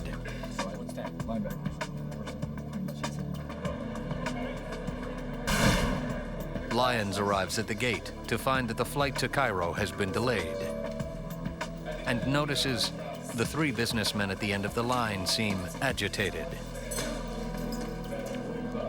Elizabeth Fisher is Australian. She has been waiting for hours to fly standby to Cairo. Renita Dabi and Shoshana Elias are Israeli. The 2 friends are traveling to Asia via Cairo because the fares are cheaper. Drew William is an American. A fisherman by trade, he is flying to Cairo to see the sights. When the desk finally opened, it was a great rush of bodies. And in the rush, there was a lady, an Australian lady, who was pushed out of the line, and she'd been there very early, and I didn't like that. Lyons forces one of the businessmen to return to the back of the line. When I intervened, I don't think he was happy to go back in the line, because obviously he wanted a particular seat, or he wanted to get a seat in a particular area.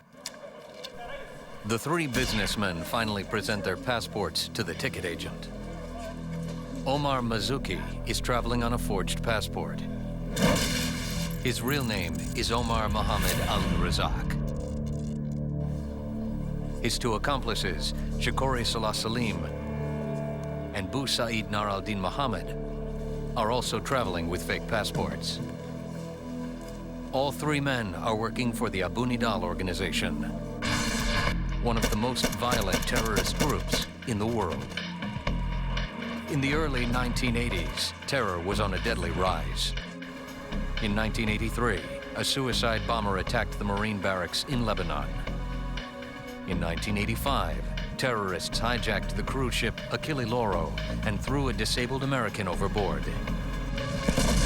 Even with increased security, travelers still feel frightened.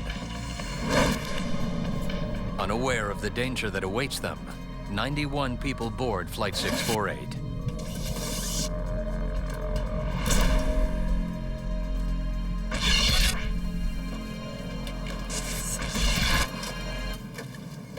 Anthony Lyons is seated in coach next to Elizabeth Fisher.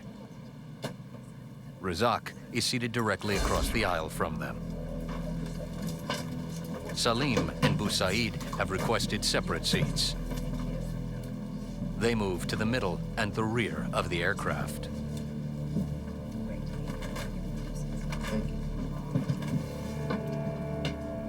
Lyons notices Razak's behavior.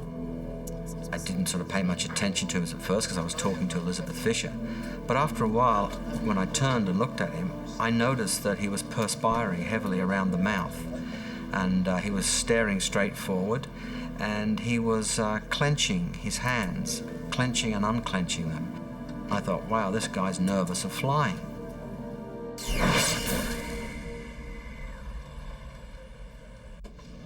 In the cockpit, pilot Hani Galal and co-pilot Imad Munib go through their pre-flight checklist. Coffee, gentlemen? They are anxious to get off the ground. We are late, and being late is not a good thing for a pilot. At 9:03 p.m., Egypt Air Flight 648 is finally cleared for takeoff.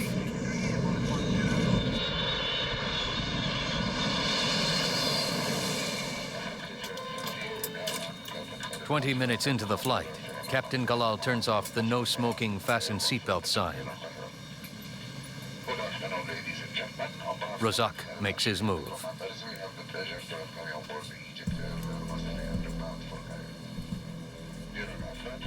Elizabeth Fisher shows Anthony Lyons her new camera. All of a sudden she went white and she was looking past me and she said, "What's that?" I said, "What's what?" And then the unthinkable happens. Razak emerges from the lavatory, yelling in both English and Arabic for the passengers to stay seated. He had a revolver in one hand and an Eastern Bloc percussion grenade in the other. Egypt Air Flight 648 has just been hijacked. Salim and Boussaid threaten the passengers with pistols and hand grenades. Razak runs to the cockpit. I heard fast footsteps, like someone running. But before I started to investigate, the cockpit door was banged open. Somebody kicked it. At gunpoint, Omar Razak orders the pilot to change course. He orders him to redirect to Malta. Captain Galal needs to come up with a plan of his own. Your mind usually, as a captain, starts to think very fast. I mean, you don't stop thinking and counting and calculating things for a second. I insisted on going to Cairo because we have limited fuel. He said, "No, alter your course to Malta."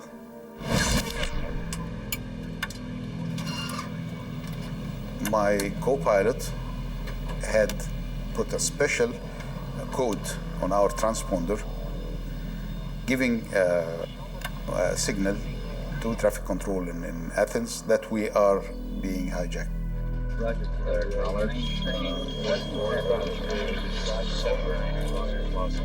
On the radar screen, air traffic controllers can see Egypt Air Flight 648 change course.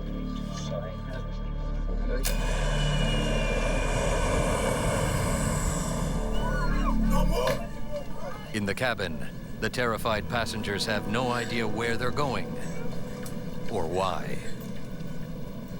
We had an announcement from the stewardess saying that they had taken over this aircraft and if everybody did what they were told, nobody would be harmed.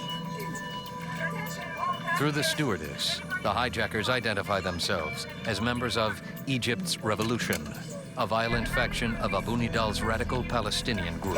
Razak tells the pilot his organization condemns the Egyptian regime for the manner in which it had been conducting its affairs in the Middle East. There's things you have to realize about being in an airplane. Panic, it's going to do you no good because there's nowhere to go. You can't run anywhere, you can't hide. You are there for whatever's going to happen. Salim orders the passengers to take out their passports. Next, the hijackers sort the passengers. They collected all the passports and they started calling people by their passports and taking them to the front, frisking them. They put us into some type of order. The Americans, the Australians, Belgians, French, they were all at the front of the aircraft. Everybody else, the Greek passengers, the Egyptian passengers, were all kept separated further down the aircraft. And there happened to be two young Israeli girls on the flight, and they were put at the front of the aircraft. Salim also orders Anthony Lyons to take a seat up front. They confiscated my camera. He took it and he ripped the film out of it and then threw the camera hard down against the bulkhead at the front of the aircraft. He believed that it was that camera that I had been using and I may have taken his photograph. When the hijackers reach Midhat Mustafa Kamal, the passenger produces more than a passport.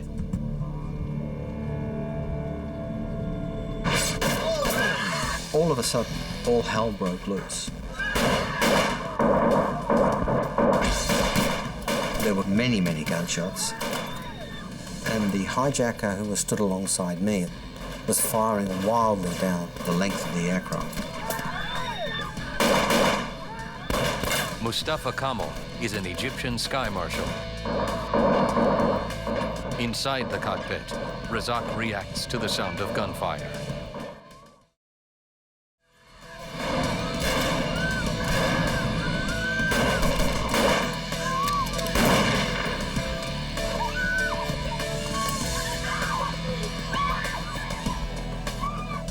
They fired wildly at the Sky Marshal.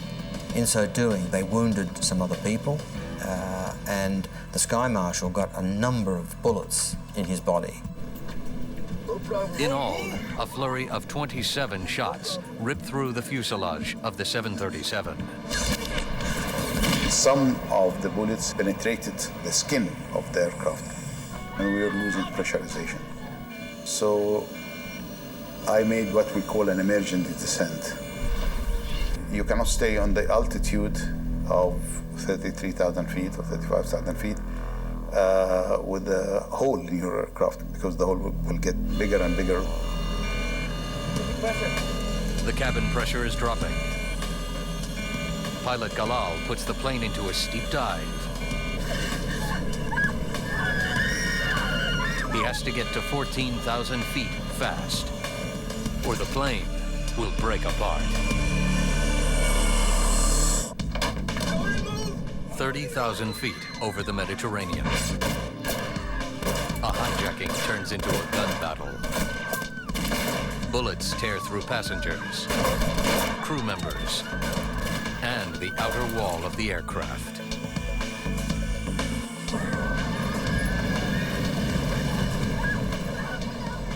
Anthony Lyons fears the worst. The aircraft started to dip and go into a dive. And the cockpit door was flapping open and closed wildly. And as the aircraft was going into this deep dive, the oxygen masks all came out, dangling in front of us, and we had to put them on. I didn't know whether we were going straight on into the sea or what we were doing. But I hope this is a controlled dive. I was thinking about the fact that I wasn't going to see my kids grow up. Captain Hani Galal struggles to keep the diving plane stable and his passengers alive. When you lose pressure, you lose air, and people suffocate. So you have to go down as fast as possible to an altitude where people can breathe normally from the normal air around the aircraft. Galal levels off at 14,000 feet, only to face a new crisis. I was flying very low at that time. When you fly low, you burn more fuel, almost 1/3 more. I had to land at Malta. He radios the tower at Lucca International Airport on the small island of Malta, detailing the situation. I told them that permission to land at Malta. They said, you don't have permission. The pilot's only other option is to ditch the aircraft in the sea. Then I started pleading to them in the name of humanity that let us land because we will die and you will be responsible. Larry Fenich is the assistant CEO air traffic controller in Malta. The chances of survival of an aircraft like that ditching in the ocean will be very remote, that people can be saved from it because of the speed the aircraft would hit the water, the angle that it would hit. The loss of life would have been high. Maltese authorities don't want the plane to crash, but they don't want an international incident either. To make landing impossible, they order the air traffic controllers to turn off all the runway lights. But Galal is so low on fuel, he has no choice. He must risk landing blind. Galal turns the plane in a wide arc and descends into the complete darkness. Having landed I have to tell you that the only feeling I had was, I don't want this damn aircraft to ever take off again. I felt better being on the ground, and I'm sure everybody else felt the same. The plane is ordered to taxi to a remote airstrip, where Maltese security forces wait to surround it. In the cockpit, Razak is at a loss. With the lead hijacker critically injured, he's got to figure out what to do now. Now, all he wants to do is save himself and the other surviving hijacker. Power, we need fuel, doctor. He demands the aircraft be refueled so they can take off again. He also wants a doctor to examine his accomplice and an engineer to inspect the damage to the plane. Maltese government officials arrive in the tower to supervise the negotiations. They agree to send in medical personnel, but only if the hijackers agree to release some of the passengers. You have to release hostages before they bring the physician and the refueling. Razak returns to the cabin.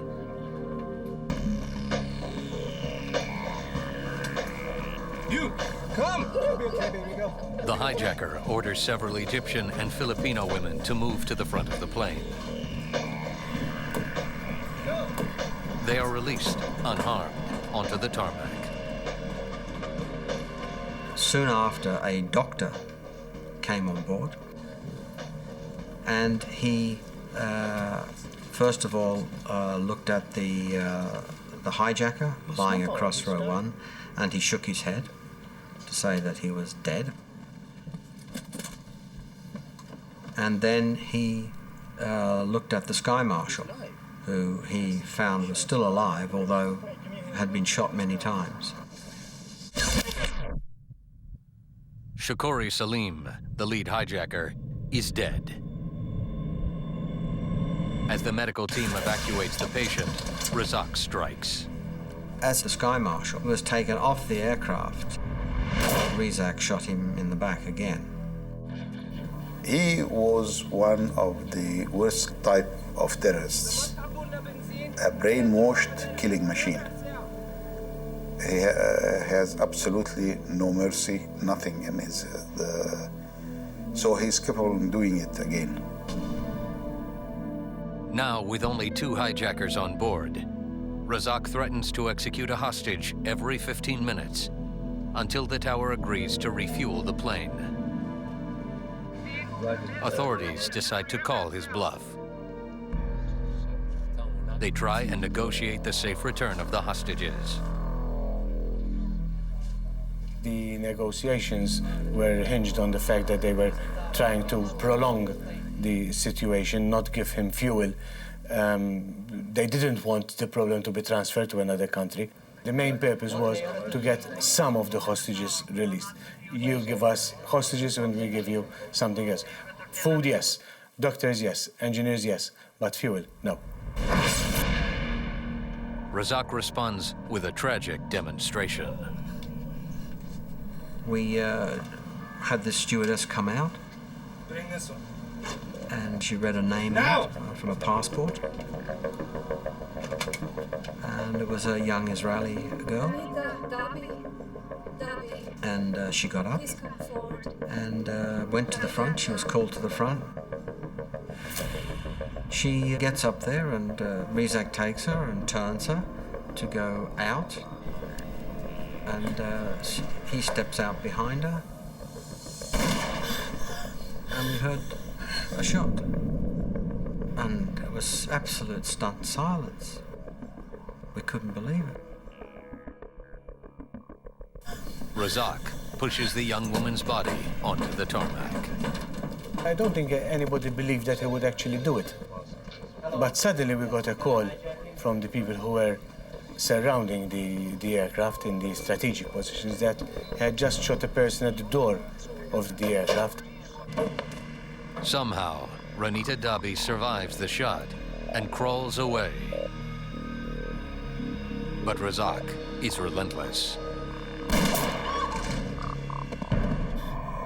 And I still remember it. I felt sick You know, it was such a sense of loss.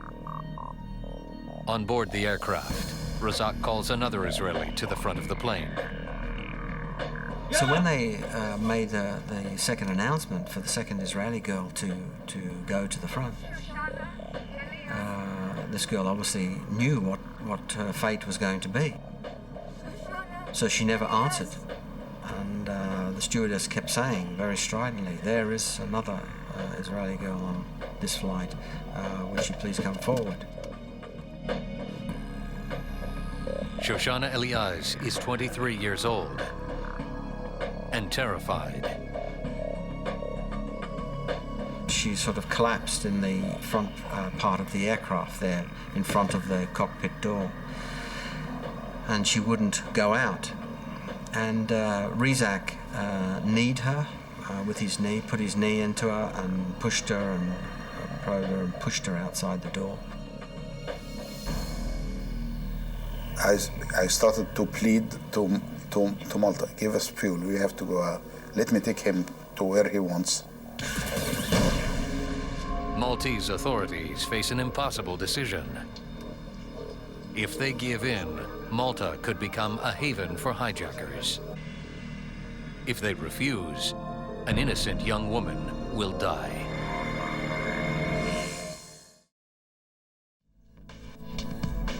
In Malta, a Palestinian hijacker threatens to shoot a passenger every 15 minutes until authorities refuel the plane and let him take off. One woman has already been shot. But Maltese authorities still refuse to negotiate with the terrorists.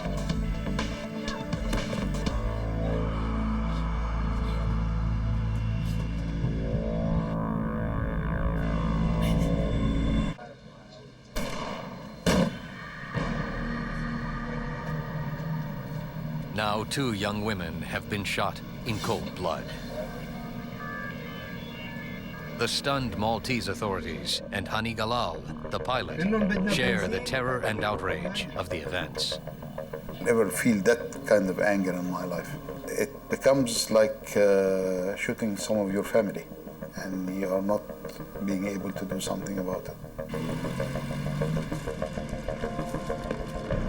Maltese security forces surrounding the aircraft move closer. Razak spies them from the cockpit. Asked who are they? And they gave him a very smart answer. Is these forces are here to protect you because the Americans might attack you from there. Razak screams at the tower to make the soldiers back off. The soldiers hold their position. Authorities tell Razak he has no choice but to surrender. He has no way out. If the hijackers try to leave the island, American jets based in nearby Italy will intercept the plane and force it down. The response enrages the hijacker. He pulls on his mask and returns to the cabin. Razak rifles through the bucket full of passports. There was a pecking order in which way people were going to be called and executed. Americans were very, very much the second in line for execution. Drew William, an American commercial fisherman, is called to the front of the plane. He was a very, very tall man, probably 6'6", 6'5", 6'6", something like that. So when they took him to the front, he was much, much taller than Razak. So when he stepped out and Razak stepped out behind him, I actually watched as Razak raised the gun to the back of his head. And there was the shot.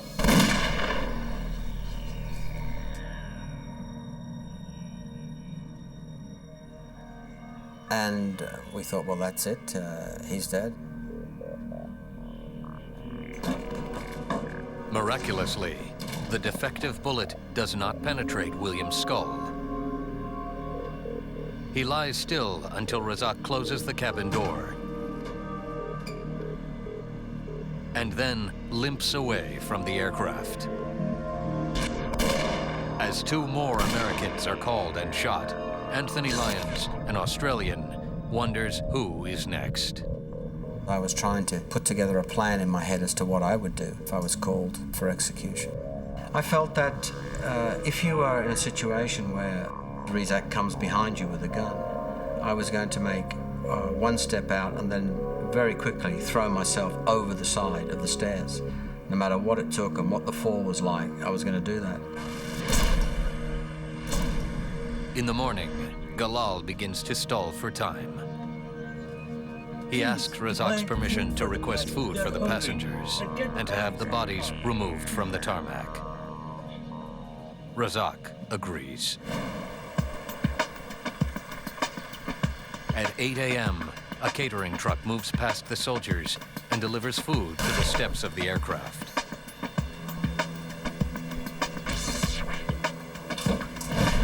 Next, an ambulance arrives to remove the bodies from the tarmac.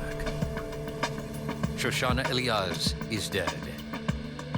Renita Dabi is critically wounded, but incredibly, is still alive. The ambulance takes the bodies to St. Luke's Hospital. Although the standoff has gone on for hours, Razak shows no indication of giving up. The authorities are faced with an agonizing decision. U.S. and Egyptian authorities have sent Special Forces commandos to Malta to help rescue the passengers. The government of Malta decides to allow the Egyptian commandos to recover their country's plane. They deny U.S. forces permission to land. Nearly 24 hours have passed since Flight 648 was hijacked in Athens. Egyptian commandos begin to plan their assault of the plane. They have very little information on how many hijackers are still on board, what they look like, or where they are positioned. Their mission has only one simple objective: to take out the terrorists. They will create a diversion by detonating an explosion inside the cargo bay at the back of the plane. They will then enter the aircraft through the windows over each wing.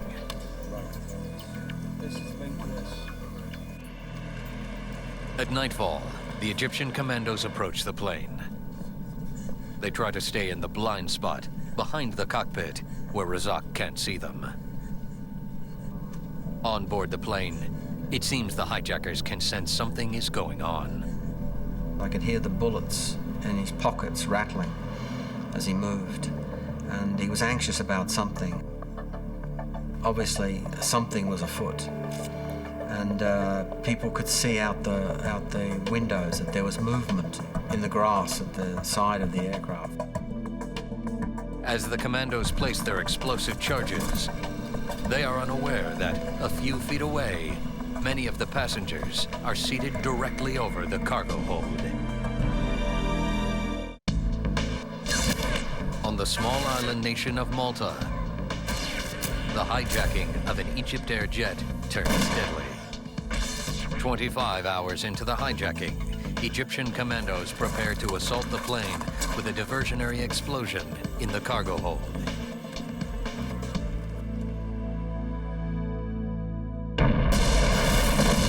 The blast rips through the back of the plane. When it went off, it exploded and blew a hole through the floor there and blew everybody in that area up and started a fireball which raced down the inside of the aircraft. Said, one of the two remaining hijackers, is incinerated in the blast. The commandos rush into the plane.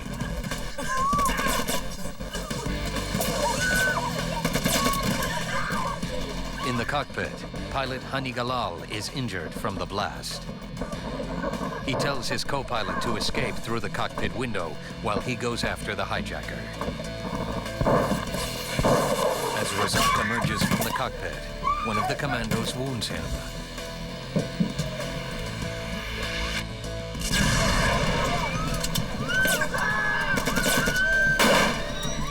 Galal attacks the hijacker with a fire axe, but Razak escapes through the cabin door.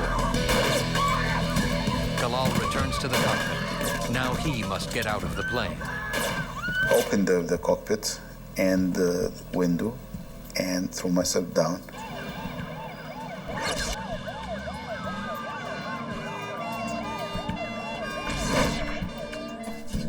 Nearly 70 passengers are trapped inside the aircraft, disoriented by the smoke, choking on toxic fumes, and unable to find a way out.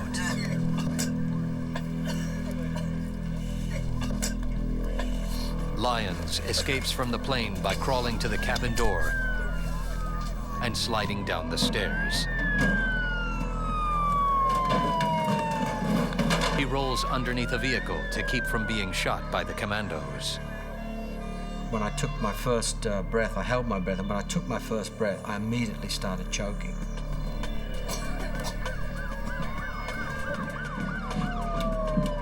On the tarmac, Galal joins the rescue effort. The sight was horrible. I tried to re-enter the airplane to get some of the passengers out, but it was impossible. I couldn't get in there, and that was a very painful moment, because I have realized that whatever left inside the airplane are dead.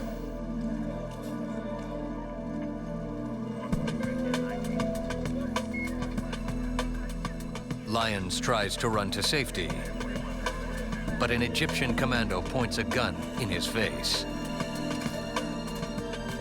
The commandos don't know how many hijackers there are or what they look like.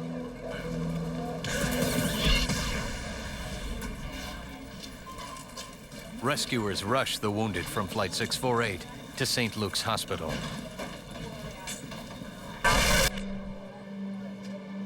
Maltese medical examiners estimate that of 56 passengers killed in the rescue attempt, tragically, 4 die from gunshot wounds from automatic assault rifles carried by the commandos.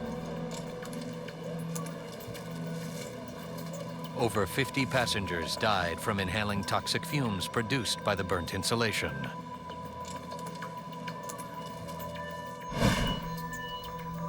Maltese authorities and Galal quickly identify the remains of one of the hijackers. Salim was shot to death by the Egyptian Sky Marshal. Boussaid died in the explosion. Only Omar Razak is unaccounted for. Hello, Mr. Lyons. I'm with Malta Police. In the hospital, Anthony Lyons identifies Omar Razak in the intensive care unit. I said, that's one of the hijackers. I said, I can end this now. I can pull the tubes. And, I felt really strongly about that, seeing somebody like that. And they now knew they had razak. Hani Galal supports Lyons' claim. It's Razak. He was shot very seriously. I mean, his heart is wounded. And I told him in Arabic while I was taken there to identify him that you will heal up and you will come with me back. I deliberately said that to him. Heal up because you will come back with me and we have a rope ready for you. Omar Razak is directly responsible for the deaths of dozens of people, including one American citizen. The United States and the Maltese government both want to try Razak for murder. But the Maltese government takes control of the investigation. The FBI provides forensic experts to help the Maltese analyze the wreckage. They examined the charred plane, gathering evidence and building their case against Razak. In the lab, examiners positively identify a fingerprint found on a cockpit window as belonging to Omar Razak. Back in Malta, Captain Hani Galal testifies against Razak at his trial. When you kill women and children like this, you know, that kind of violation is unforgivable. He has to be brought to justice and he has to be punished for that. In November 1988, Omar Razak pleads guilty to murder. Under Maltese law, he is sentenced to 25 years in prison in Malta. But it is a sentence the terrorist will never complete.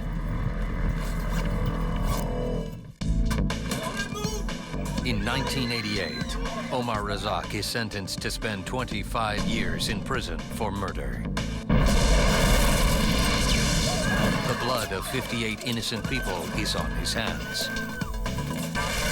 7 years into Razak's imprisonment, as part of a general amnesty program, the government of Malta considers releasing the brutal terrorist.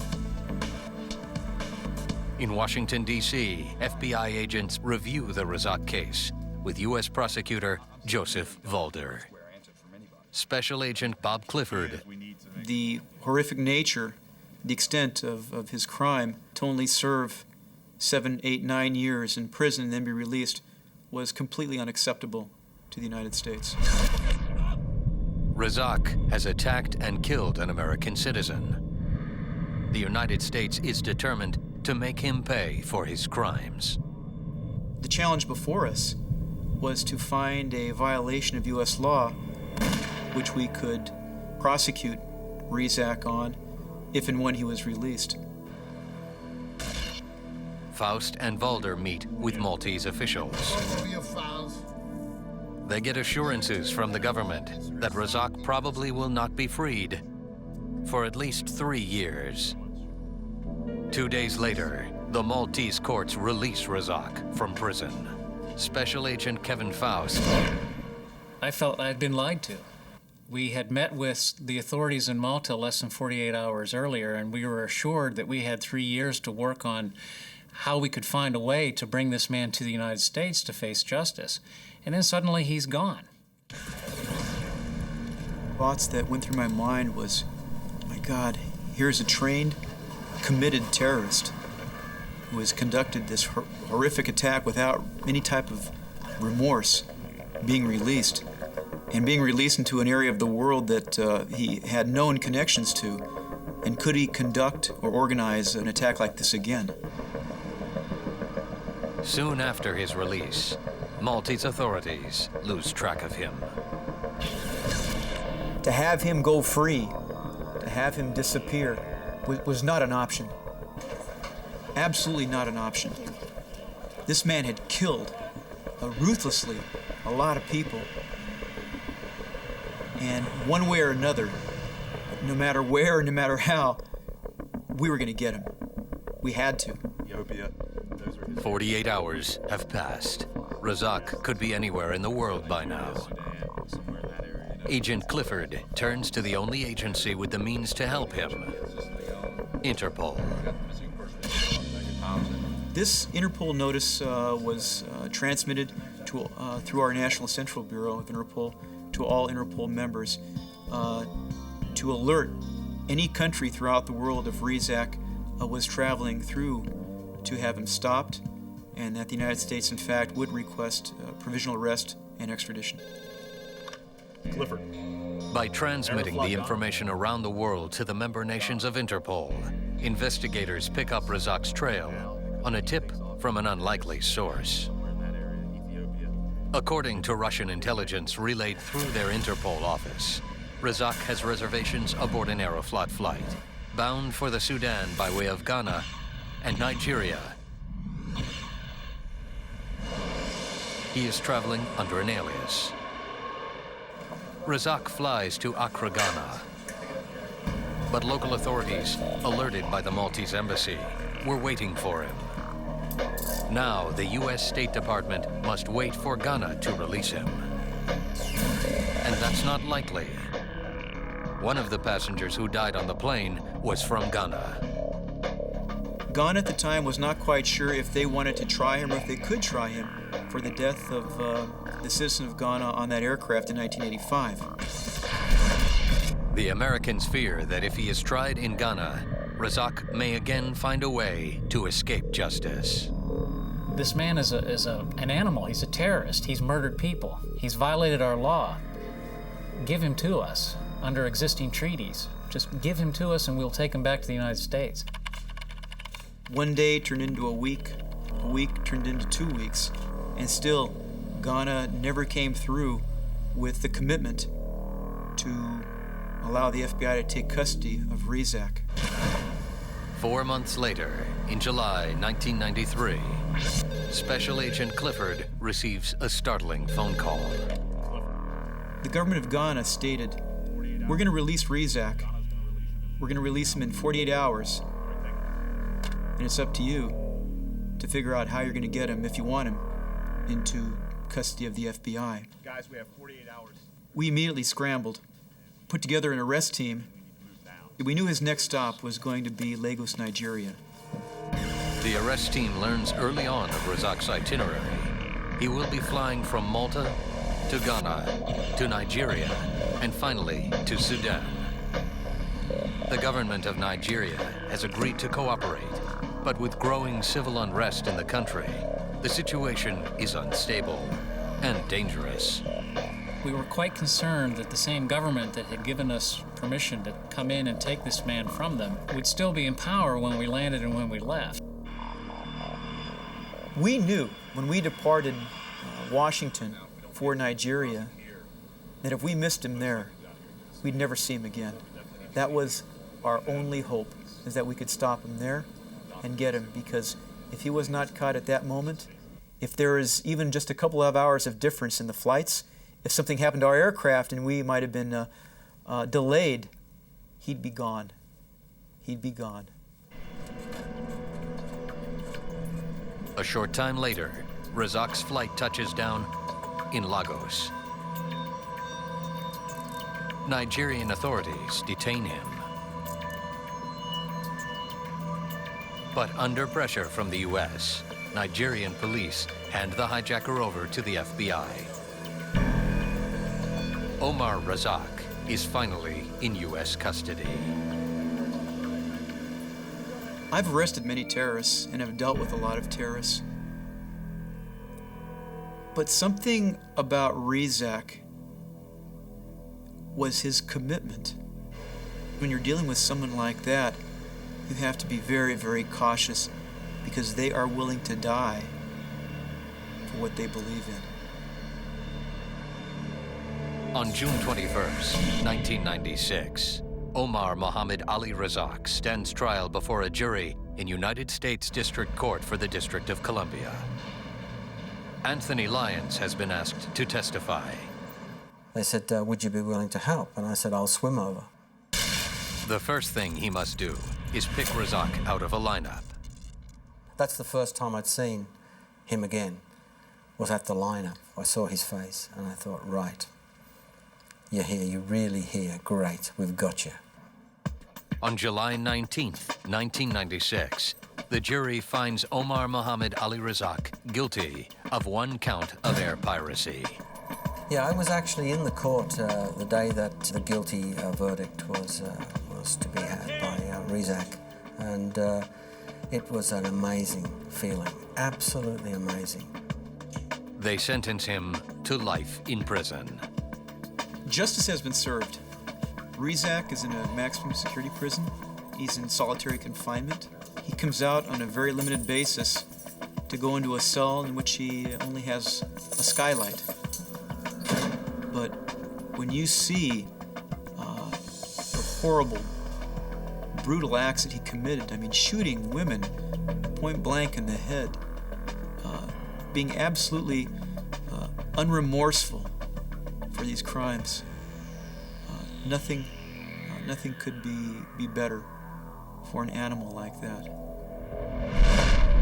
Because of the brutal hijacking of Egypt Air 648 and other terrorist attacks like it, the world no longer considers terrorism an act of war, but a crime. Interpol can now bring its vast resources to find and capture terrorists wherever they try to hide.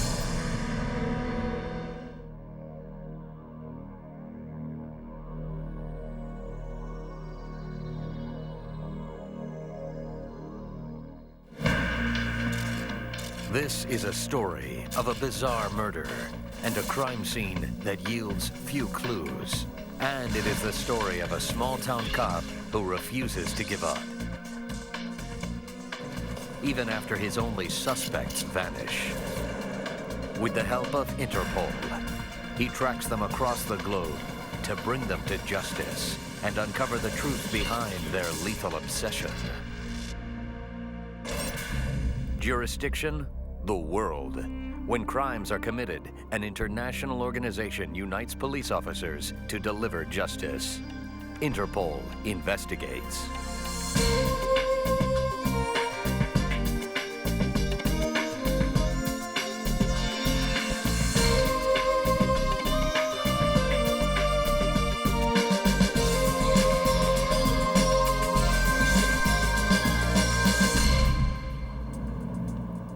Bedford County, Virginia. On April 3rd, 1985, Deputy Ricky Gardner drives back to the Bedford County Sheriff's Office. Just after 4 p.m., a call comes over the radio. It's a Gardner, 10-4. The Bedford County Sheriff's Office received a call from a group of ladies who had gone to the residence of Derek and Nancy Haysom for a bridge game. The women didn't get an answer when they knocked on the door.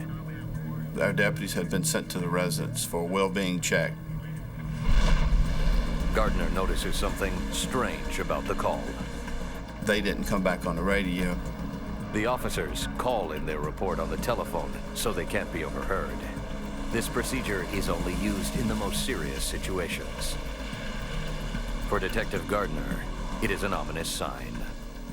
So I knew then, I said, well, that doesn't sound exactly right. So I started listening a little bit more intently. The dispatcher orders all units to respond to the Haysom home immediately. Derek and Nancy Haysom live in a modest house in an expensive part of town. Crime scene investigators are already on the scene when Gardner arrives. When I entered the residence, I observed a male subject laying on the floor to the left of the front door as you go in, laying in a large pool of dried blood. Derek Haysom's throat has been slit. He's been stabbed dozens of times. From the condition of the body, it looks like he's been dead for several days.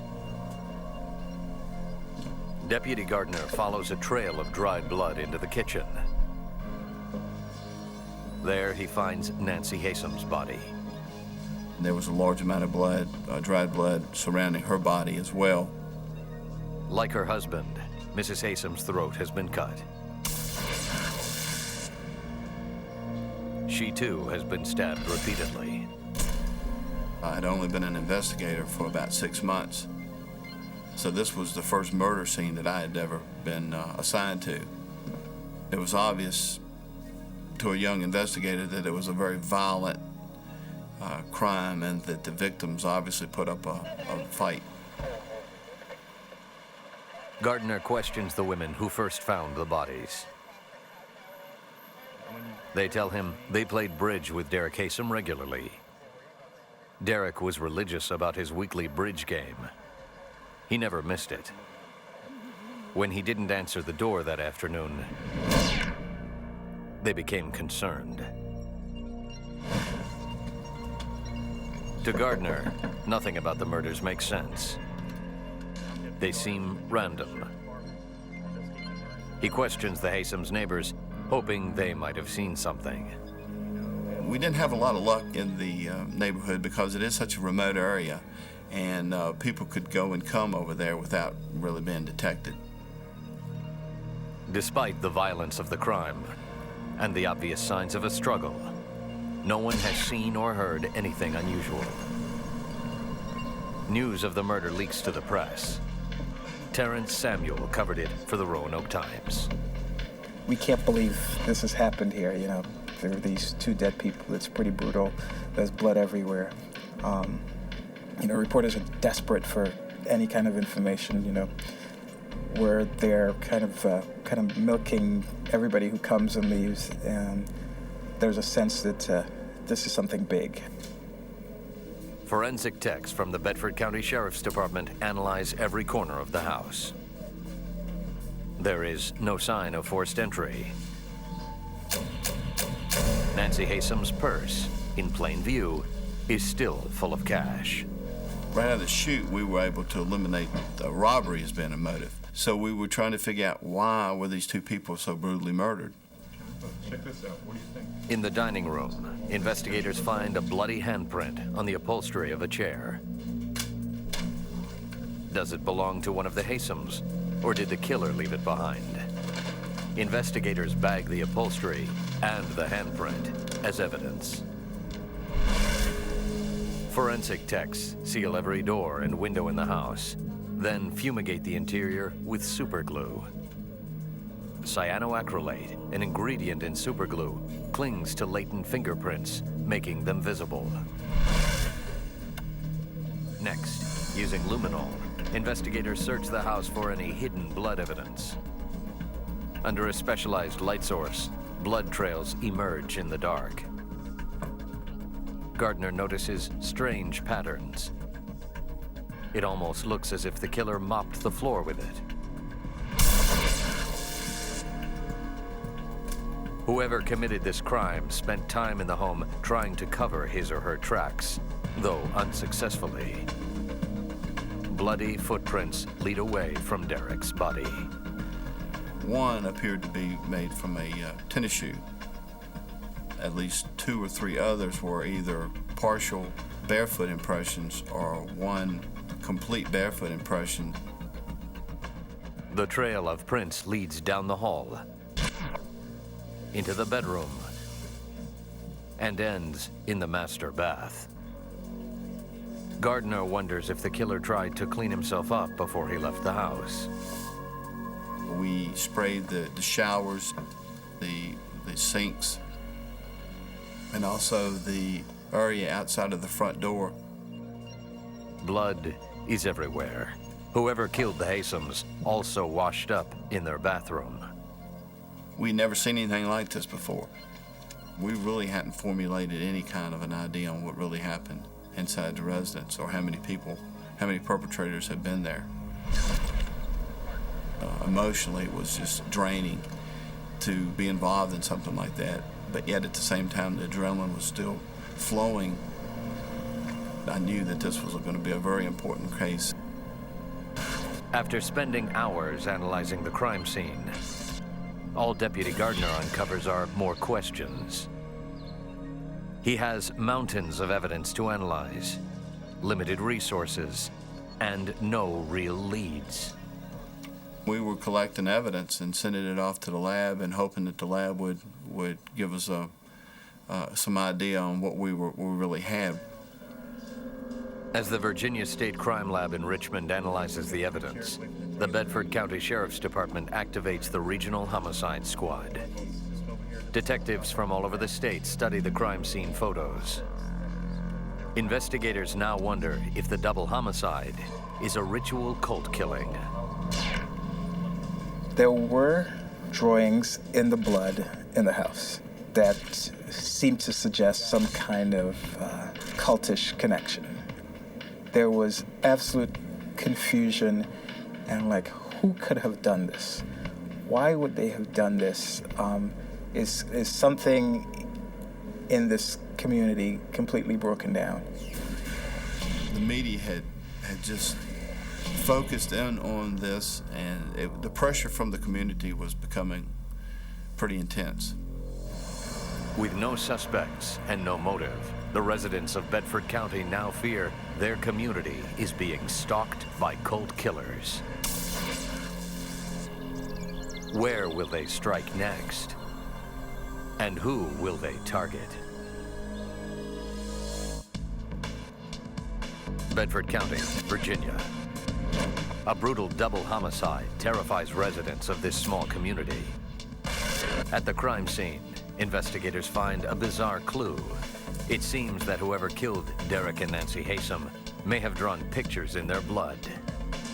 Deputy Ricky Gardner wonders if he is dealing with a cult killer.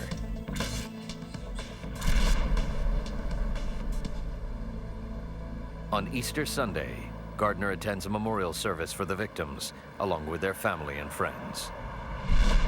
Derek Haysom was a retired executive. He had managed steel mills in Africa and Canada. In 1959, he met and married Nancy. Nancy Haysom grew up in Virginia. Her father was a geologist of some kind. He moved to Africa for his work. At some point, she meets a man much older, Derek Haysom. They get married. They have one kid, Elizabeth Haysom.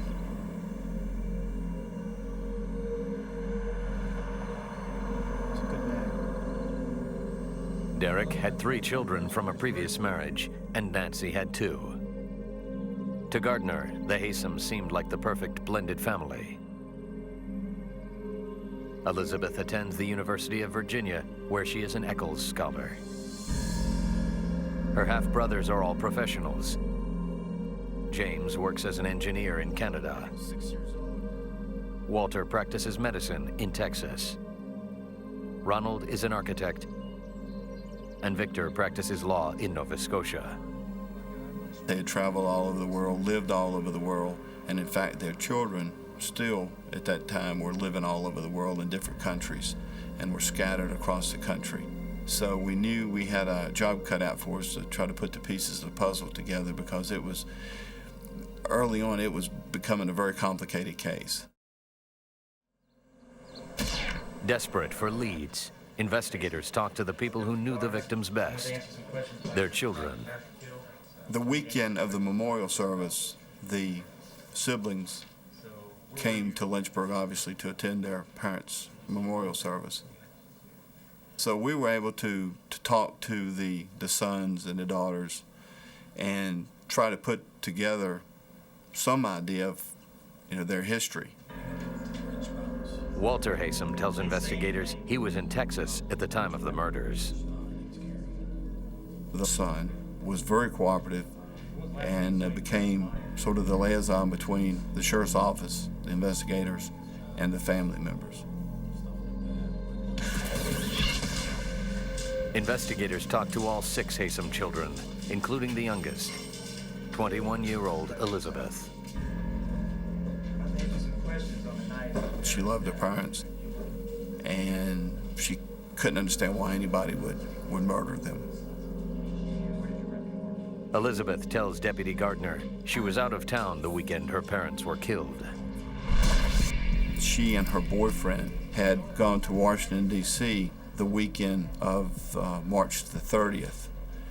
In fact, they had rented a car in Charlottesville, Virginia on Friday the 29th of March and had driven to Washington, D.C. and spent the weekend in the Washington area touring and visiting sites. That afternoon, they went to a movie. After they returned to the hotel, Elizabeth said she ordered dinner from room service. Elizabeth and her boyfriend Jens returned to Charlottesville on Sunday night to get ready for classes on Monday. On Wednesday, she learned her parents had been killed. Gardner asks Elizabeth if her parents had any enemies.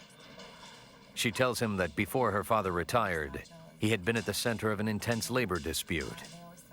Mr. Haysom had been involved in the unions up in Nova Scotia. We were told that he had made some people mad, had stood up to the union, and there was some controversy there. Elizabeth also mentions that one of her half-brothers had been engaged to a woman with a history of emotional problems. He jilted her and married somebody else. She said, y'all really need to look at her. You know, she's psychotic. She could have killed my parents, so y'all really need to look at her. Gardner first checks out Elizabeth's story. Credit card receipts confirm she rented a car in Charlottesville, Virginia on March 29th. And her boyfriend paid for a hotel room in Washington, D.C. that night. Elizabeth has a solid alibi, as do her siblings. Gardner interviews the young local woman Elizabeth mentioned in her interview. The woman had been engaged to Elizabeth's half-brother. Her answers in the interview troubled Gardner. Her behavior was bizarre. We didn't know if she was some kind of a sociopath. She would make statements as to, you know, the victims and the families or whatnot, and it was just bizarre. But not bizarre enough to make her a murderer. The ex-fiancé is eliminated as a suspect when her foot impression does not match those taken at the scene. Gardner reviews Elizabeth's statement, looking for anything he might have missed. Then, he makes a startling discovery. And we began looking at the rental car agreement, and we saw that the mileage was a whole lot more than it should have been if, in fact, they had driven from Charlottesville to Washington. Gardner calculates that the round trip from Charlottesville, Virginia to Washington, D.C. is about 230 miles. The rental car agreement showed that they had traveled some 669 miles that weekend.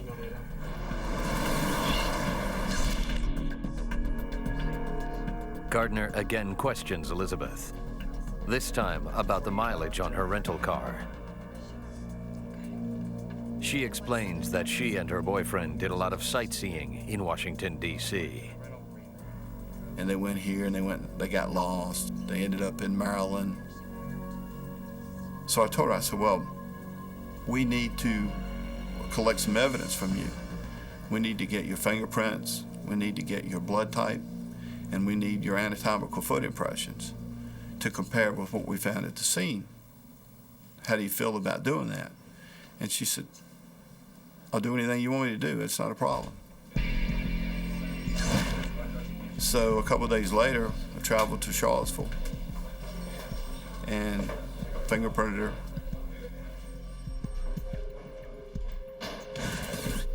Got a vial of her blood, inked the bottom of her feet, and got her to walk across a piece of paper. She was cooperating with our investigation.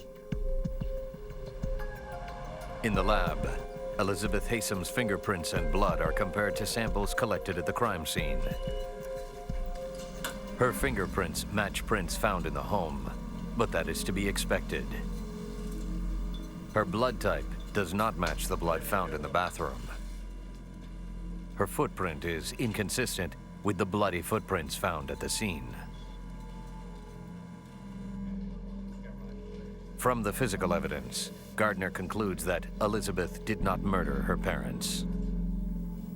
About this period of time is when we started asking about her boyfriend. Gardner recalls that Elizabeth's boyfriend, Jens Soring, had a bandage on his hand at the Hesomes memorial service. He decides to ask Jens a few questions. Jens Soring is 19 years old, the son of a German diplomat working in the United States. He wanted to convince us that he was smarter than anybody else, highly intelligent.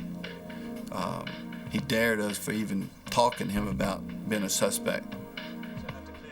Gardner questions Jens about the extra mileage on the rental car the weekend he and Elizabeth drove to Washington. Jens corroborates Elizabeth's story. They got lost and drove around Washington for hours.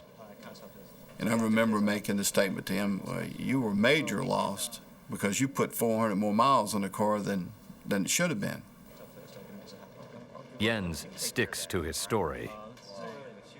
Deputy Gardner asks him to provide the same samples Elizabeth did: blood, fingerprints, and footprints. Jens says he would like to cooperate, but he can't. He was afraid that his father was going to be deported out of the country because his son, Jens, was a murder suspect. Gardner reassures the young student he only needs samples to eliminate him as a suspect. Jens tells Gardner he is too busy with upcoming exams. At the time, he was one of the few people, if not the only person, that we had confronted about collecting physical evidence and not received any cooperation. Jens finally agrees to return to Bedford on October 16th to provide prints and blood samples. But on October 15th, Deputy Gardner receives a stunning phone call. It's Walter Haysom. He flew in from Texas to visit Elizabeth. Well, when he called the apartment, her roommate answered the phone, and he asked to speak to Elizabeth. And the roommate said, well, she's not here. And the brother said, well, when do you expect her back? And she says, I don't. And he says, what do you mean, you don't? And she said, well, she doesn't live here anymore, she's gone. Matter of fact, when she left you a letter,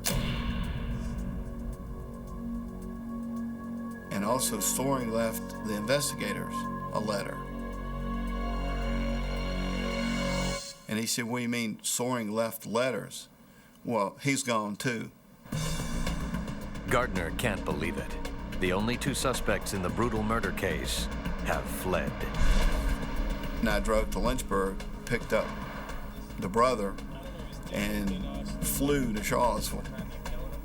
Elizabeth had gone, Jens had gone, and we're going, I think we're on the right track now, because they have obviously absconded. The brother that night was very upset with us and our prosecutor because he thought that we had let the murderers get away. But without hard evidence pointing to murder, police can't arrest the suspects. We went over the facts of the case, trying to convince the brother that we did not have enough probable cause to arrest either one of them. Yes? Hi, I'm Deputy At the apartment, Deputy Gardner talks to the roommate. She hands over the letters from Elizabeth and Jens. Elizabeth's letter to her family says she and Jens left for an unspecified destination. She urges them not to try to find her. Jens also left a letter. It's addressed to Deputy Gardner.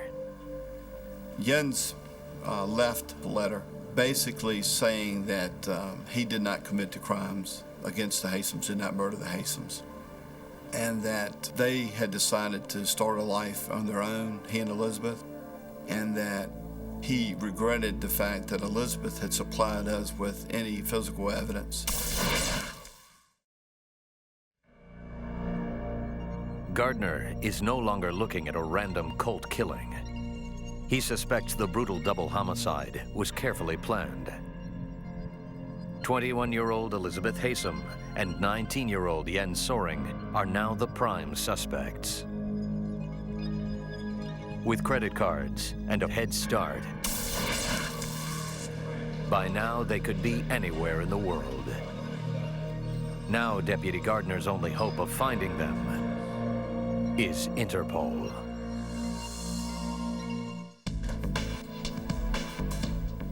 In Virginia, Derek and Nancy Haysom are brutally murdered, stabbed to death in their own home. There's a sense that, okay, whoever did it, wherever they've gone, they're not going to get far. Turned out not to be the case. As the investigation heats up, the couple's daughter Elizabeth suddenly disappears, along with her boyfriend, Jens Soaring. Deputy Ricky Gardner of the Bedford County Sheriff's Department fears he may have lost his suspects and that they may have gotten away with murder. 2 days later, investigators confirm their worst fears. Jens's car was located in a parking garage at the airport, and at that time we had strong feelings that they had left the country. I contacted Interpol office in Washington, D.C. to alert them that these two were suspects in the murders of her parents. But investigators in the United States don't have enough evidence to charge Elizabeth Hesom and Jens Soring yet. The only thing we had was the mileage and the fact that they absconded. That wasn't enough to convict them in court of double homicide. John Imhoff is the former director of the U.S. Interpol office. Unfortunately, Ricky doesn't have sufficient information for a red notice. Had he had just a little bit more time, he could have developed the case so that he could have collected forensic evidence about Jens Soring to allow him to have the arrest warrant issued. It is yet another blow to the investigation. If Gardner hopes to make a case against the fugitives, he needs more than circumstantial evidence. He needs to establish a motive for murder. According to Elizabeth, she adored her parents. They doted on her and sent her to an exclusive British boarding school. We did. But according to family members, Elizabeth ran away just before graduation. We found out that Elizabeth was prim and proper, as she let us on to be in the initial interview. We learned that, in fact, that she had experimented with a number of types of drugs, heroin, LSD.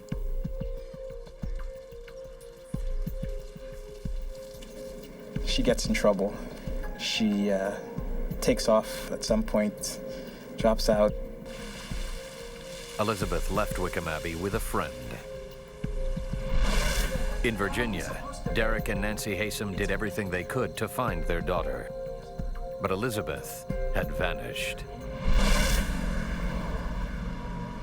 Months later, both girls appeared at the British consulate in Berlin. She was in a pretty bad situation, strung out, basically living in poverty. So, we found out that Elizabeth was a bizarre character. The fact that she did all these things did not make her a murderer or a murder suspect, but it was inconsistent with the Elizabeth that we talked to in the initial interview.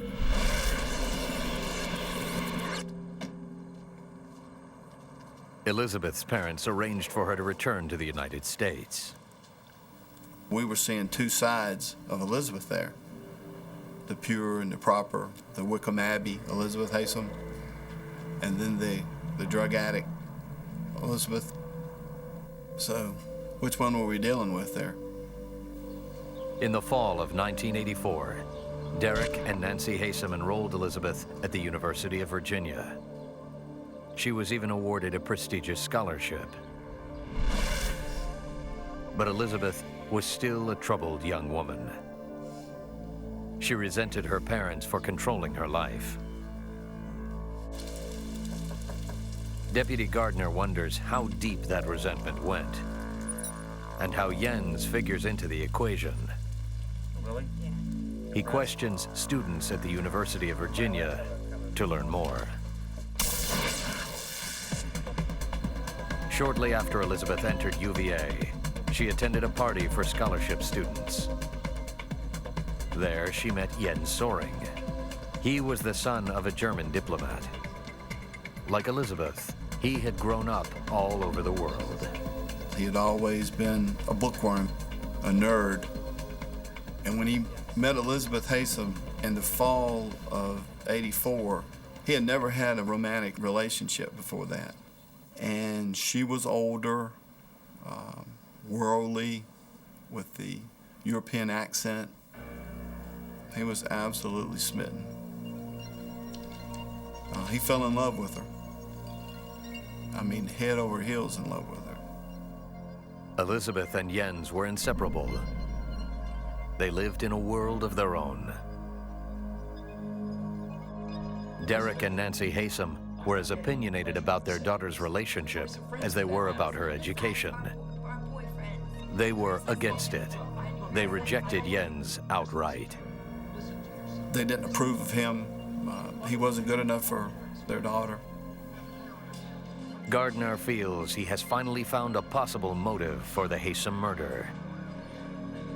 If he is right, then two brutal killers are free somewhere in the world. In Bedford County, Virginia, a small-town cop suspects two college students are responsible for a brutal double murder. Jens Soring has fled the country, flying to Europe. His girlfriend, Elizabeth Hasem, leaves the country on a different flight. Deputy Ricky Gardner of the Bedford County Sheriff's Office contacts Interpol to help track down the fugitives. Hopefully, if Jens and Elizabeth were arrested, stopped somewhere overseas, their names would pop up in Interpol files, and they would know to contact us in Bedford County.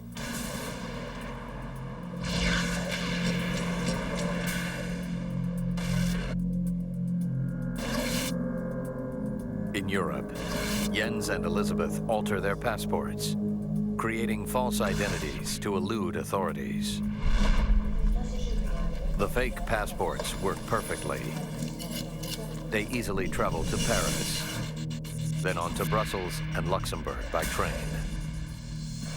In Luxembourg, the couple rents a car and drives to Bern, Switzerland. A fugitive really has a choice of anywhere in the world to hide.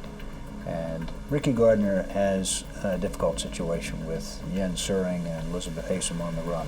He knows they have great facility for traveling internationally. From Switzerland, the fugitives drive to Bulgaria and finally into Serbia and Montenegro, then known as Yugoslavia. While in the mountains, Elizabeth loses control of the car.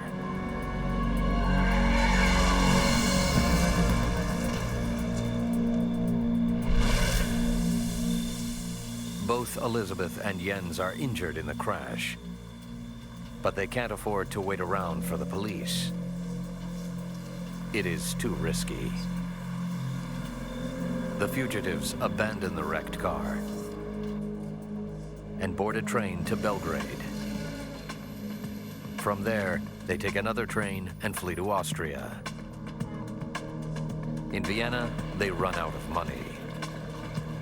Elizabeth is forced to make a cash withdrawal on a credit card in her own name. In the modern world, credit card transactions are recorded instantaneously. In 1985, you're 4 or 5 days from having feedback from a specific credit card transaction. To throw authorities off their trail, Elizabeth leaves a letter addressed to one of her friends with a hotel clerk in Salzburg. She tells him to wait a few days before he mails it. In the letter, Elizabeth claims she and Jens are continuing their travels in Europe. In reality, the couple flies to Bangkok, Thailand.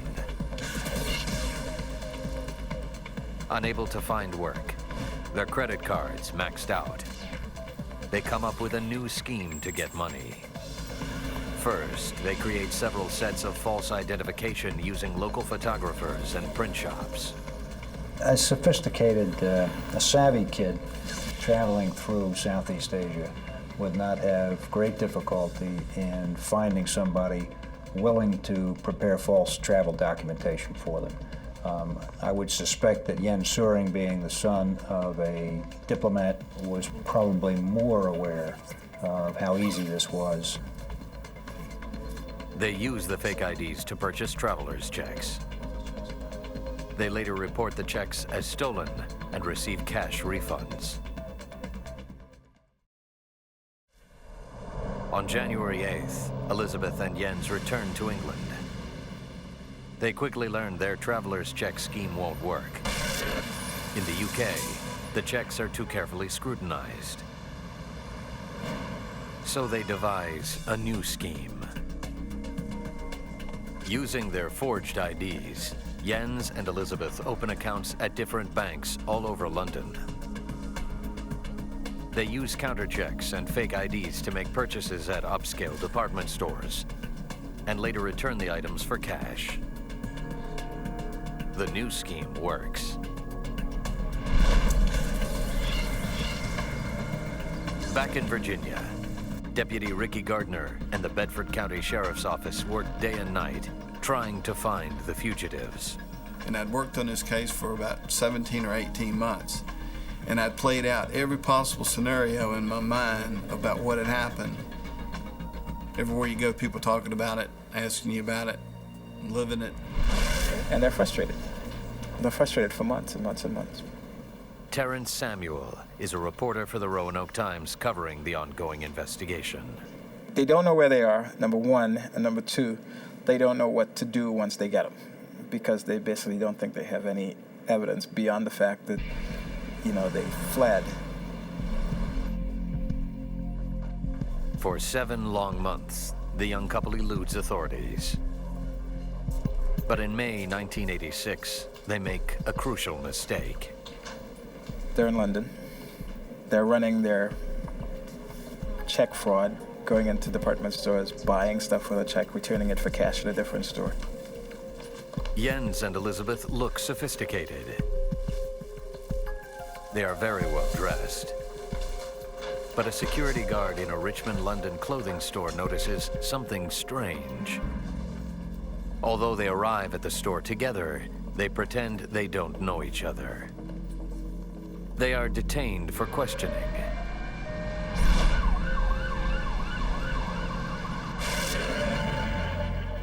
Detective Constable Terry Wright questions the couple at a police station nearby. They had ID cards, and they were from Canada. The names that they gave at the time were Christopher Platt No and Tyra Lucy No. Wright has no way of knowing who he has in custody. These two young people, they just appeared to be young travelers, young students. The couple claims they have done nothing wrong. They even allow police to search their flat. Inside the flat, Wright finds bag after bag of new merchandise. Each one has a valid department store receipt. But a thorough search of the room turns up personal letters, journals, several passports, and a stack of checkbooks. Each account is with a different bank and under a different name. Terry Wright plows through the couple's papers, looking for evidence of check fraud. We found genuine passports. So, of course, now we realised that this guy was actually Jan Søring and that she was Elizabeth Haysom. At this point, these names didn't mean anything to us. Still, the more Wright reads, the more uneasy he becomes. The couple's letters and journals suggest they are on the run. Detective Wright wants to know why. 2 young murder suspects flee across Europe and Asia. They use fake IDs to slip across borders at will. Deputy Ricky Gardner of the Bedford County, Virginia Sheriff's Department works closely with Interpol. He has to find Jens Søring and Elizabeth Haysom to bring them to justice. In England, Constable Terry Wright arrests the couple for fraud. But he firmly believes there is more to Jens Søring and Elizabeth Haysom than meets the eye. It seemed to me that they did have something to hide and that it was obviously something serious. And I was telling people that I thought they'd done a murder, even though they didn't refer to murder, death or anything. And everybody sort of said, yeah, okay, well, carry on. And I carried on and I went through everything. He checks to see if they are wanted in other countries. I asked Interpol if they would circulate all of the details to see if they were wanted anywhere. I sent them a list of all of their false identities, which amounted to about 15 in total. details of their genuine identities from their passports, and asked them if they would send these details across the various different countries. Using the diaries, Interpol retraces the couple's travels. They send the information to the United States and to the countries they traveled through in Europe and into Thailand. When I got into work one morning, there was a teleprinter message waiting for me which had come through Interpol. Interpol confirms Wright's suspicions. Jens and Elizabeth not only pass bad checks, they're suspected murderers. They now knew that I'd arrested, or that we had arrested, Jan Suring and Elizabeth Haysom, and they were trying to make contact so that they could let me know that they were strongly suspected of the murder of Derek and Nancy Haysom. The officers that were trying to get hold of me were from Bedford County Sheriff's Department in the United States, and the officer in particular was an investigator called Ricky Gardner. Investigator Gardner? Yes, hello. My name's Terry Wright. I'm a detective with the Metropolitan Police in London, in England. And I'm almost speechless to today because that was a very emotional telephone conversation, because I had lived this case for like 14 months. And for somebody to call me on the phone and say that they had those two in jail and had evidence that they committed a crime, and it was almost too good to be true. Wright warns Deputy Gardner they must move quickly. In England, the two students are only charged with check fraud. There was a possibility that they could get bail. If they got bail, we'd probably never see them again. They'd probably be able to get hold of further false IDs and just disappear. 5 days later, Gardner flies to England. The entire case is at stake. They may never have this chance again. Once again, Elizabeth Haysom finds herself facing Deputy Ricky Gardner. This time, she tells him the truth. Elizabeth talked a great deal about her hatred for her parents and resentment. And they absolutely controlled her life when she was in Lynchburg and decided who she could date and who she couldn't date. And I think she just got tired of it. She convinced Jens that he was in her future, but first he had to get rid of her parents. And he was willing to do that. She planted the seed in his mind, and he was willing to let it grow. As in her previous statements, Elizabeth tells Gardner she and Jens drove from Charlottesville, Virginia to Washington, D.C., where they checked into a hotel. But now she claims Jens didn't go to the movies. Instead, he dropped her off at the movie theater and told her to buy 2 tickets to establish an alibi. Jens then drove to the Haysoms' home in Boonesboro, Virginia. She put the idea in his head, and when he left Washington that day, he had 4 hours to change his mind, and he didn't. He did it. He went there and did exactly what he had planned to do if they didn't accept him into Elizabeth's life.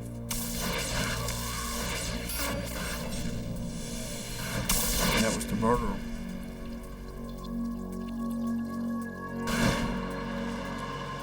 Hours later, Jens returned to the theater. He was covered with blood.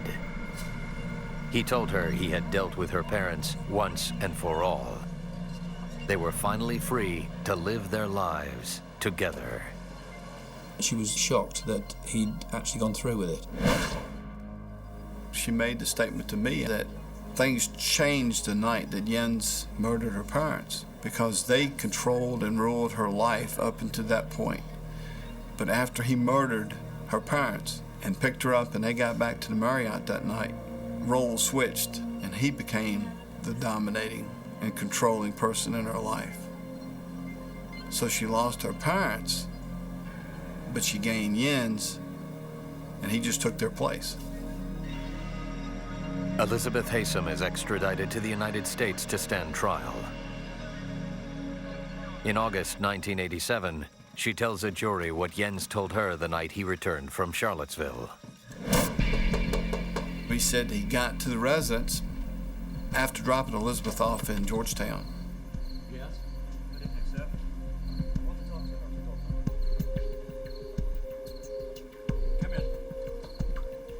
They invited him in and offered him something to eat because they were just finishing up dinner themselves. Jens brought up the topic of his relationship with Elizabeth. He says, you know, I love your daughter, and I'm asking you for your permission to date her and possibly get married sometime. And Mr. Hesom was adamantly opposed to that. And he says, no, son. He says, you're not good enough for our daughter.